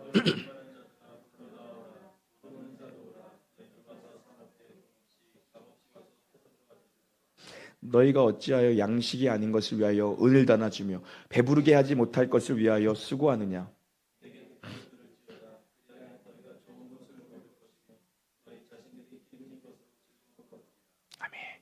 예수님 위에 다른 걸 목적 삼는 모든 게 헛수고입니다.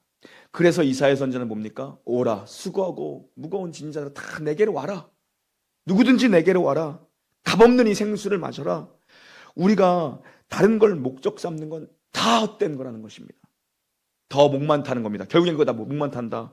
예수님은 우리를 위해 죄와 사망에서 우리를 살리셨을 뿐만 아니라 우리 인생의 근원적인 고통의 문제, 목마름을 해결하시기 위해 스스로 목마름의 고통을 해결하신 겁니다. 택하신 겁니다. 그러니까 우리는 오직 예수 그리스도를 통해서만 하나님 안에서 지어진 우리 인생의 갈증, 영혼의 갈증이 해결받는 거예요. 하나님 안에서 진짜 인생의 가치와 만족을 얻을 수 있다는 것이죠. 우리 인생이 바뀌길 원합니다. 채워지지 않은 것 때문에 불행해하는 인생이 아니라 가치관의 변화가 대혁명이 일어나는 거죠. 다른 어떤 것이 없다 할지라도 예수님이 내 안에 계시기 때문에 나는 행복하고 나는 만족합니다. 이런 인생의 변화. 그 안에서 진짜 가치와 만족을 누리는 저와 여러분의 행복한 복된 인생 되기를 바랍니다. 복음서의 핵심은 예수 그리스도의 십자가입니다. 복음서는 마지막 예수님의 한 주간의 행적에 포커싱이 맞춰져 있어요. 그래서 복음서 전체의 25%에서 30%가량이 예수 그리스도의 마지막 한 주간의 행적에 다 집중되어 있습니다. 그러니까 복음서가 말하고자 하는 건 예수님의 죽음입니다. 예수님이 십자가에서 남기신 마지막 7마디의 말씀을 우리는 가상 7언이라고 합니다. 그리스도께서 십자가에서 마지막으로 남기신 7마디의 말씀, 가상 7언인데요. 우리 한 주간 동안 고난주간 특별 새벽 기도회를 보내면서 우리가 계속해서 살펴봤는데, 제1언은 아버지 저들의 죄를 사하여 주시옵소서였습니다. 저들의 죄를 사하여 주시옵소서. 바로 용서의 십자가입니다. 십자가는 용서의 십자가입니다. 한번 따라서 하겠습니다. 용서의 십자가. 복음서의 핵심은 예수 그리스도의 십자가입니다. 복음서는 마지막 예수님의 한 주간의 행적에 포커싱이 맞춰져 있어요. 그래서 복음서 전체의 25%에서 30%가량이 예수 그리스도의 마지막 한 주간의 행적에 다 집중되어 있습니다. 그러니까 복음서가 말하고자 하는 건 예수님의 죽음입니다. 예수님이 십자가에서 남기신 마지막 7마디의 말씀을 우리는 가상 7언이라고 합니다. 그리스도께서 십자가에서 마지막으로 남기신 7마디의 말씀, 가상 7언인데요. 우리 한 주간 동안 고난주간 특별 새벽 기도회를 보내면서 우리가 계속해서 살펴봤는데 제1호는 아버지 저들의 죄를 사하여 주시옵소서였습니다. 저들의 죄를 사하여 주시옵소서. 바로 용서의 십자가입니다. 십자가는 용서의 십자가입니다. 한번 따라서 하겠습니다. 용서의 십자가. 두 번째 말씀은 내가 진실로 내게 이르노니 오늘 내가 나와 함께 낙원에 이르리라 라는 구원을 선포하십니다. 바로 오른편 강도를 향해 하신 말씀입니다. 예수님의 십자가는 구원의 십자가입니다. 함께 따라하겠습니다. 구원의 십자가. 세 번째 말씀은 여자여 보소서 아들이니다 보라 내 어머니다. 예수님의 육신의 어머니인 마리아죠. 예수님께서 십자가에서 엄마 마리아를 향해서 여자여 보소서 여기 아들이 있습니다. 그리고 그 육신의 어머니 마리아 옆에 있던 제자 사도 요한에게 보라 이제는 너의 어머니다. 어머니를 맡깁니다. 바로 십자가는 사명입니다. 사명의 십자가입니다. 따라하겠습니다. 사명의 십자가. 네 번째로 예수님께서는 십자가상에서 이렇게 말씀하셨습니다. 엘리 엘리 라마 사박다니, 번역하면 나의 하나님 어찌하여 나를 버리시나이까. 나의 하나님 어찌하여 나를 버리시나이까. 십자가는 철저하게 성부 하나님으로부터 성자 예수 그리스도께서 외면당하신 바로 형벌의 자리, 진노가 쏟아진 자리입니다. 십자가는 진노의 십자가입니다. 따라하겠습니다. 진노의 십자가. 그리고 예수님께서는 다섯 번째로 이렇게 말씀하셨습니다. 내가 목마르다. 십자가는 인생의 모든 고통 중에 최고의 고통인 하나님과 단절되고 하나님과 끊어진 고통을 경험하는 바로 고통의 십자가입니다. 예수 그리스도께서는 우리 인생의 근원적인 고통, 바로 무엇으로도 채워지지 않는 이 목마름을 해결하시기 위해서 십자가를 지셨습니다. 따라합니다. 고통의 십자가. 그리고 유건입니다. 오늘 살펴볼 유건과 7원인데요. 유건입니다. 그리스도께서는 다 이루었다 라고 말씀하셨습니다. 십자가는 그리스도께서 모든 구속의 사역을 완성하신 승리의 십자가입니다. 승리의 십자가. 마지막 7원은 아버지 내 영혼을 아버지 손에 부탁하나이다. 그리고 예수님은 숨을 거두셨습니다. 십자가는 온전한 맡김의 자리입니다. 아버지의 손에 예수님께서는 자신의 영혼을 맡기셨습니다. 바로 십자가는 맡김의 십자가입니다. 맡김의 십자가. 오늘 6원과 7원이 남았죠. 우리 한 주간 동안 5원까지 살펴봤고요. 6원과 7원 오늘 살펴보기 원하는데요. 오늘 본문 요한복음 19장 30절 다시 한번 읽겠습니다. 30절입니다. 요한복음 19장 30절 함께 읽습니다. 시작. 예수께서 신 포도주를 받으신 후에 이르시되 다 이루었다 하시고 머리를 숙이니 영혼이 떠나가시니라. 예수님은 숨을 거두시기 직전에 다 이루었다라고 말씀하세요. 테텔레스타이, 텔로스가 목적입니다. 목적이라는 의미예요. 목적을 다 이루셨다라고 말씀하시고 숨을 거두십니다. 자기 백성을 구원할 구주로서의 모든 사명을, 모든 미션을 완수하셨다는 거거든요. 우리의 죄값을 십자가에서 다 지불하시고 하나님과 원수가 되었던 우리가 화목 제물이 되신 예수 그리스도의 십자가의 구속으로 말미암아 그 속량하심으로 말미암아 하나님과 화해케 된 관계, 화평케 된 관계가 되었습니다. 모든 아버지의 뜻을 예수님께서는 다 이루셨다라고 선언하십니다. 그러니까 예수 그리스도께서 십자가에서 다 이루셨다라고 하는 것은 바로 하나님의 뜻을 다 이루신 승리의 십자가입니다. 죄와 사망의 권세를 다 이기신 승리의 십자가가 바로 유건입니다. 골로새서 1장 13절 말씀 함께 읽습니다. 시작. 우리를 흑암의 권세에서 건져내사 그의 사랑의 아들의 나라로 옮기셨으니 이제 우리는 예수님께서 십자가에서 다 이루신 구속으로 말미암아 우리의 신분은 흑암의 권세에 붙들려 있는 신분이 아니라 사랑의 나라로 옮겨진 신분. 예수님께서 이걸 이루신 겁니다. 이제 우리의 신분은 흑암의 권세에 있는 것이 아니라 바로 사망의 나라가 아니라 사랑의 나라로 옮겨진 신분이 되었습니다.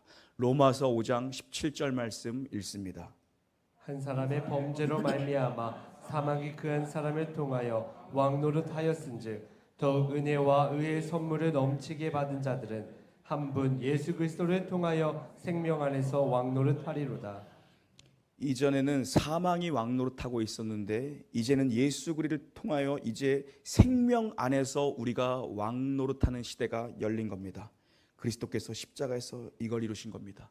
에베소서 2장 1절 말씀 읽습니다. 시작. 그는 허물과 죄로 죽었던 너희를 살리셨도다. 죄와 허물로 죽어있던 우리를 살리신 일을 주님께서는 완전히 다 이루신 겁니다. 예수 그리스도의 십자가는 충분하고 완전하고 하나님을 완전히 만족해 하는 십자가입니다. 정말로 예수님은 부족함 없이 충분하게 다 이루셨어요. 우리를 구원하시려고 사람의 몸으로 이 땅에 오시고 십자가 고난을 당하시고 보배로운 피를 흘려주시고 우리의 모든 형벌의 진노를 다 받으시고 구원의 길을 활짝 열어놓으셨습니다. 이제 하늘문이 열린 겁니다. 우리가 천국에 들어갈 수 있는 유일한 고백은 예수님이 다 이루신 십자가의 능력을 의지하는 것. 이거 하나면 충분한 겁니다. 다른 길은 없습니다. 그리고 이제 마지막으로 한마디 말씀을 마지막으로 남기시고 예수님은 숨을 거두십니다. 누가복음 23장 46절 오늘 본문 다시 한번 읽겠습니다. 예수께서 큰 소리로 불러 이르시되 아버지 내 영혼을 아버지 손에 부탁하니다 하고 이 말씀을 하신 후 숨지시니라. 내 영혼을 아버지 손에 부탁합니다. 모든 걸 아버지에게 이제 다 맡겨드립니다. 여기서 특이한 건 큰 소리로 불러 이르셨다라는 것입니다. 성부 하나님을 성자 그리스도께서 큰 소리로 부르셨다라는 것입니다. 마지막 힘을 다 쥐어짜서 크게 외치시고 숨을 거두셨습니다. 이건 앞에 다 이루셨다라는 것과 연결되어 있는 건데요. 아주 비근한 예지만 이런 겁니다. 어린아이들이 학교에서 뭐 받아쓰기라도 하고서 100점이라도 맞아오면 현관에서부터 그저 쿵쿵거리면서 와서 엄마 나 100점 맞았어 이렇게 부르는 것처럼 아들을 이 땅에 보내신 성부 하나님의 뜻을 온전히 다 이루신 예수 그리스도께서 완전히 다 성취하신 그리스도께서 십자가의 승정보를 아버지께 알려드리는 겁니다. 아버지 내가 다 이루었습니다. 아버지의 뜻을 아버지가 맡기신 사명을 다 이뤘습니다. 이제 나를 받아주시옵소서. 내가 주께로 갑니다. 내가 주께로 돌아가오니 이제 나를 받아주시옵소서. 큰 소리로 외치신 거죠. 성부와 성자의 온전한 신뢰 관계를 볼 수 있는 겁니다. 성자께서 성부를 온전히 신뢰하고 자신을 아버지께 다 맡기는 거예요. 아버지 손에 영혼을 맡기는 것만큼 아버지 손에 삶을 맡기는 것만큼 우리 삶에 안전한 보장은 없어요. 그래서 마지막 치료는 맡김의 자리, 온전한 맡김의 십자가입니다. 아버지께 다 맡기는 거예요. 생명을 온전히 아버지께 다 드리는 거예요. 여러분 우리도 이 땅을 떠날 때가 옵니다. 마지막 숨을 들이키고 내쉬지 못하면 아버지의 심판대 앞에 설 때가 곧 옵니다. 올 때는 순서가 있지만 갈 때는 순서가 없는 겁니다. 그래서 지혜는 나의 영혼을 가장 안전한 주님 손에 맡기며 사는 것이 가장 큰 지혜입니다. 우리가 보험은 참 많이 들죠. 우리가 생명보험도 드는데 영원한 생명의 보험을 내가 들었는가? 나는 영생에 대한 확신이 있는가? 예수 그리스도의 십자가에 우리의 인생을 맡기는 것만큼 지혜로운 인생, 안전한 인생은 없을 겁니다. 죽음의 그 순간에 큰 소리로 담대히 예수 그리스도께 우리의 영혼을 다 맡기는 인생이 되기 위해서 우리는 남은 인생을 어떻게 살아야 되는가? 오늘 적용으로 2가지만 말씀드리고 마칩니다. 하나님 앞에 섰을 때 아버지 내가 주 앞에 왔습니다. 나를 받아주시옵소서. 어떻게 이런 후회 없는 인생을 아버지의 심판대 앞에서 아버지의 이름을 크게 부를 수 있는 인생을 살 수 있는가? 첫 번째는 늘 하나님과 교제하며 친밀한 관계를 유지해야 합니다. 하나님과 친한 자가, 아버지와 친한 자가 아버지의 이름을 이렇게 크게 외쳐 부를 수 있는 겁니다. 아버지와 아무런 관계 없는 자처럼 살아가다가 우리가 하나님 앞에 섰을 때 어떻게 아버지의 이름을 감히 크게 부를 수 있습니까? 우리가 부른다고 한다면 우편 강도가 불렀던 것이겠죠. 주님의 나라가 이를 때 제발 나를 기억하여 주시옵소서. 그러나 그리스도와 친밀한 교제가 있던 사람, 일평생 교회 안에서 주님의 몸된 교회를 섬기며 살던 사람의 고백은 무엇입니까? 아버지, 내가 주께 왔습니다. 이제 하늘 문을 여시고 두 팔 벌려 나의 영혼을 받아 주시옵소서. 어떤 상황에서도 이렇게 담대하게 외칠 수 있는 사람은 어떤 사람입니까? 하나님과 평상시에 친밀한 교제 가운데 놓여 있는 사람, 하나님이 누구신지 하나님을 잘 아는 사람. 예배 잘 드려야 됩니다. 예배가 무너지면 영적으로 무너지는 것은 시간 문제입니다. 시간 문제예요. 주일에 예배 한 번을 드리는 것은 우리 인생의 아주 마지노선입니다. 가장 미니멈이에요. 미니멈 신앙입니다. 주일에 예배를 한 번 드리는 것은 가까스로, 목이 마른데 가까스로 종이컵에 물 한 모금 받아 먹는 그런 신앙입니다. 예배가 내 신앙을 지키는 가장 기초이며 기본이에요. 우리가 오늘 청소년부 친구들도 많이 나왔는데 잘 나왔고, 자녀의 성적이 떨어지는 거에 대해서는 그렇게 예민하게 반응하고 난리를 치며 사는데, 하나님께로부터 떨어지는 거에 대해서는 왜 생각을 안 하냐는 겁니다. 성적 조금 떨어지는 거에 대해서는 그렇게 예민하게 반응하는 부모가 하나님께로부터 내 자녀가 멀어지고 있는 거에 대해서는 우리가 너무 무감각하다라는 거예요. 심판대 앞에서 하나님의 이름을 부르지 못할지 모릅니다. 평상시에 하나님과 아무 관계가 없는 것처럼 살아가던 자가 어떻게 죽음의 순간에 하나님 나를 받아달라고 어떻게 얘기할 수 있겠습니까? 그래서 저는 우리 놀라운 교회 예배 회복이 있기를 주님의 이름으로 간절히 소망합니다. 그래서 구체적인 적용으로 장로님, 또 이런 얘기 하실 줄 알고 또 앞에 앉아 계시네. 장로님, 우리 안수 집사님들은 맨 앞자리에 앉는 거예요. 권사님들도 뒤에 앉는 게 아니에요. 맨 앞자리에 앉는 거예요. 아무도 아멘을 안 하는 그 성금요 예배의 이 무거운 분위기를, 그거 하라고 장로의 직분을 준 거고 안수 집사의 직분을 준 거고 교회에서 직분을 드린 겁니다. 왜냐하면 예배는 하나님께 드리는 거지만 뒤에 앉아 있는 성도들은 앞에 있는 자들의 뒷모습을 보고 신앙이 자랍니다. 그런 거예요. 내가 그래서 결단을 내렸어요. 이렇게들 예배 생활을 안 하시니 이름표를 이번 주일에 오면 이름표가 붙어 있을 겁니다. 우리 중직자들은 자기 자리에 앉으세요. 저는 큰 교회에서 끝이 보이지 않도록 긴 교회에서 왜 이름표를 붙여놓고 장로님들을 거기 앉히나 이해를 못했거든요. 아니, 장로가 어떻게 예배를 안 나온다고 설마 장로님이 예배를 빠지겠어? 다 이유가 있었던 거야. 그렇게 하는 데는 성도들은 중직자의 뒷모습을 보고 신앙이 자랍니다. 우리 성도님들 아멘 해보세요. 제 말이 맞아요, 맞아요. 그런 거예요. 그런 거예요. 하나님과 친밀해지는 자리며 목회자와 친밀해지는 자리가 앞자리입니다, 여러분. 앞자리예요. 이렇게 보면 목회에 불만을 가지고 있는 분들은 점점 뒤로 갑니다. 그리고 예배 시간에 저와 눈을 마주치지 않아요. 화면을 보기 시작하고 더 신나게 지나가면은 눈을 감고 있는 사람들이 종종 있습니다. 그래서 앞자리는 하나님과 가까운 자리며 동시에 목회자와 가까운 자리입니다. 목회자와 가까이 지내지 않으면서 결코 이 교회에서 은혜를 누릴 수가 없습니다. 왜냐하면 하나님은 목회자를 들어 그 교회를 목양하시기 때문이에요. 하나님은 말씀으로 목회자를 통해 그 교회를 목양하시고, 하나님은 기도로 그 교회를 목양하시는 거예요. 그렇기 때문에 교회 중직자들은 언제나 앞자리에서, 그리고 우리 남자분들이 이렇게 앞에 앉아 있으면 제가 얼마나 힘이 나는지 아세요? 평상시에도 잘하지만 설교를 더 잘합니다.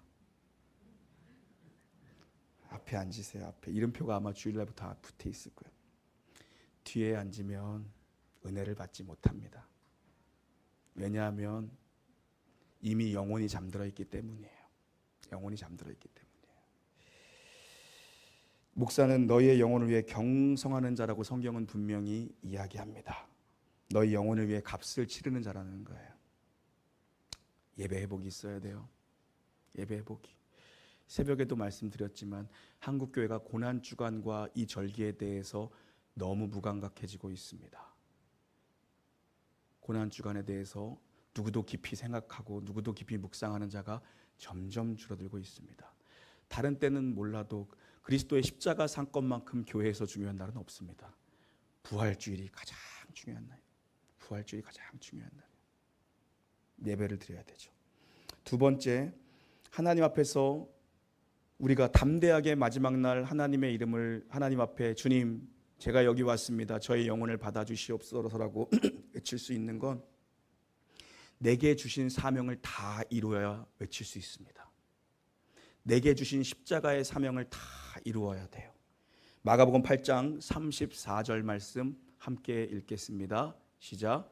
무리와 제자들을 불러 이르시되 누구든지 나를 따라오려거든 자기를 부인하고 자기 십자가를 지고 나를 따를 것이니라. 우리가 작은 십자가를 진다라는 건 뭐냐면 그리스도의 십자가가 뭐가 부족하다는 게 아닙니다. 주께서 내게 맡기신 사명을 가지고 주님 오시는 날까지 믿음의 길을 걸어가야 된다는 겁니다. 예수님은 나를 위해 십자가를 지셨는데 나는 그 십자가 앞에 어떻게 반응할 것인가? 나는 어떻게 반응하며 살 것인가? 예수님은 나를 사랑하셔서 십자가를 지셨는데 나는 어떻게 살아갈 것인가? 그 고민을 해야 돼요.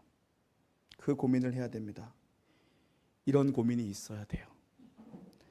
저는 늘 어른 목사님들을 가까이 합니다.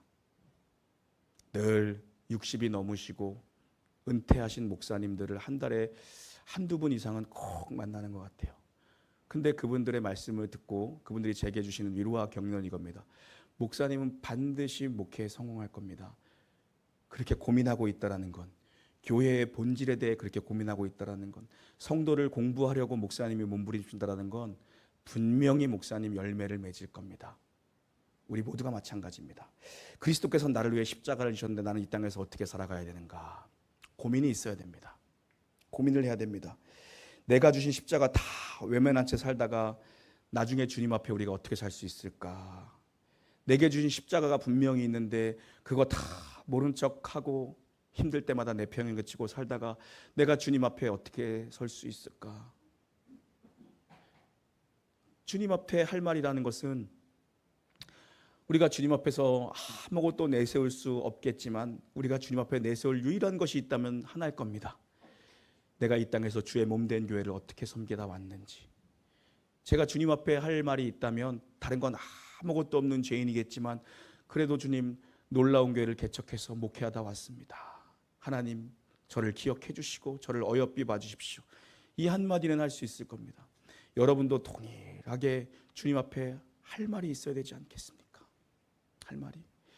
주님 내가 자식 공부시켜서 서울대 보내고 왔습니다. 그게 주님 앞에서 무슨 의미가 있겠으며 주님 앞에 섰을 때 결단코 우리는 그런 생각을 감히 할 수가 없을 겁니다. 그런 생각은 하나도 나지 않을 겁니다. 내가 주를 위해 십자가를 졌던 일만 분명히 기억날 거고 주님 앞에 우리가 그 말씀만 남길 수 있을 겁니다.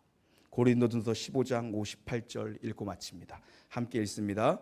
그러므로 내 사랑하는 형제들아 견실하며 흔들리지 말고 항상 주의 일에 더욱 힘쓰는 자들이 되라. 이는 너희 수고가 주 안에서 헛되지 않은 줄 알미라. 아멘. 교회도 보면 끝까지 자기 십자가를 지는 사람이 있습니다. 끝까지 자기 십자가를 지는 사람, 그런 성도들이 있어요. 그런데 그건 짐이 아니라 은혜며 복이며 영광이며 특권입니다. 주 안에서 수고하는 것들이 결코 헛되지 않다라고 사도 바울은 고백합니다. 내가 확신하노니 주 안에서 너희의 모든 수고가 헛되지 않을 것이다라고 고린도 교회의 성도들을 격려하고 위로합니다. 마찬가지입니다. 우리가 주의 몸된 교회를 위해서 수고하고 헛되는 것들, 주님이 맡겨주신 영혼들을 위해서 수고하고 애쓰는 것들, 눈물 흘리는 것들, 고민하고 갈등하는 모든 것들은 결코 주님 안에서 헛되지 않습니다. 결코 주님 앞에서 땅에 떨어지지 않는 하늘 상급으로 열매가 맺히고 있을 겁니다.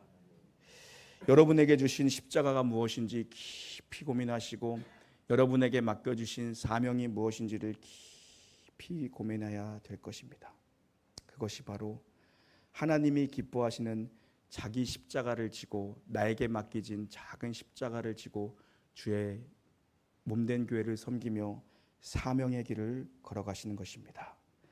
사랑하는 성도 여러분, 그 일을 힘써 감당하는 저와 여러분의 복된 삶이 되기를 주님의 이름으로 축원합니다.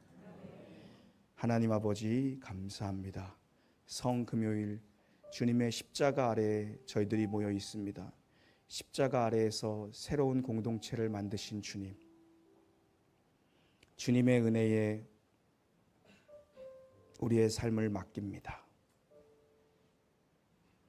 하나님, 내게 주신 십자가를 짊어지고 믿음의 길을 끝까지 걸어갈 수 있도록 은혜를 내려 주시옵소서. 주께서 우리에게 행하신 일을 생각하며 일평생 갚아도 빚진 자의 중심으로 주 안에서 수고가 헛되지 않음을 알고 주를 따라가는 저희들 되게 하여 주시옵소서. 예수님의 이름으로 기도 올리옵나이다. 아멘.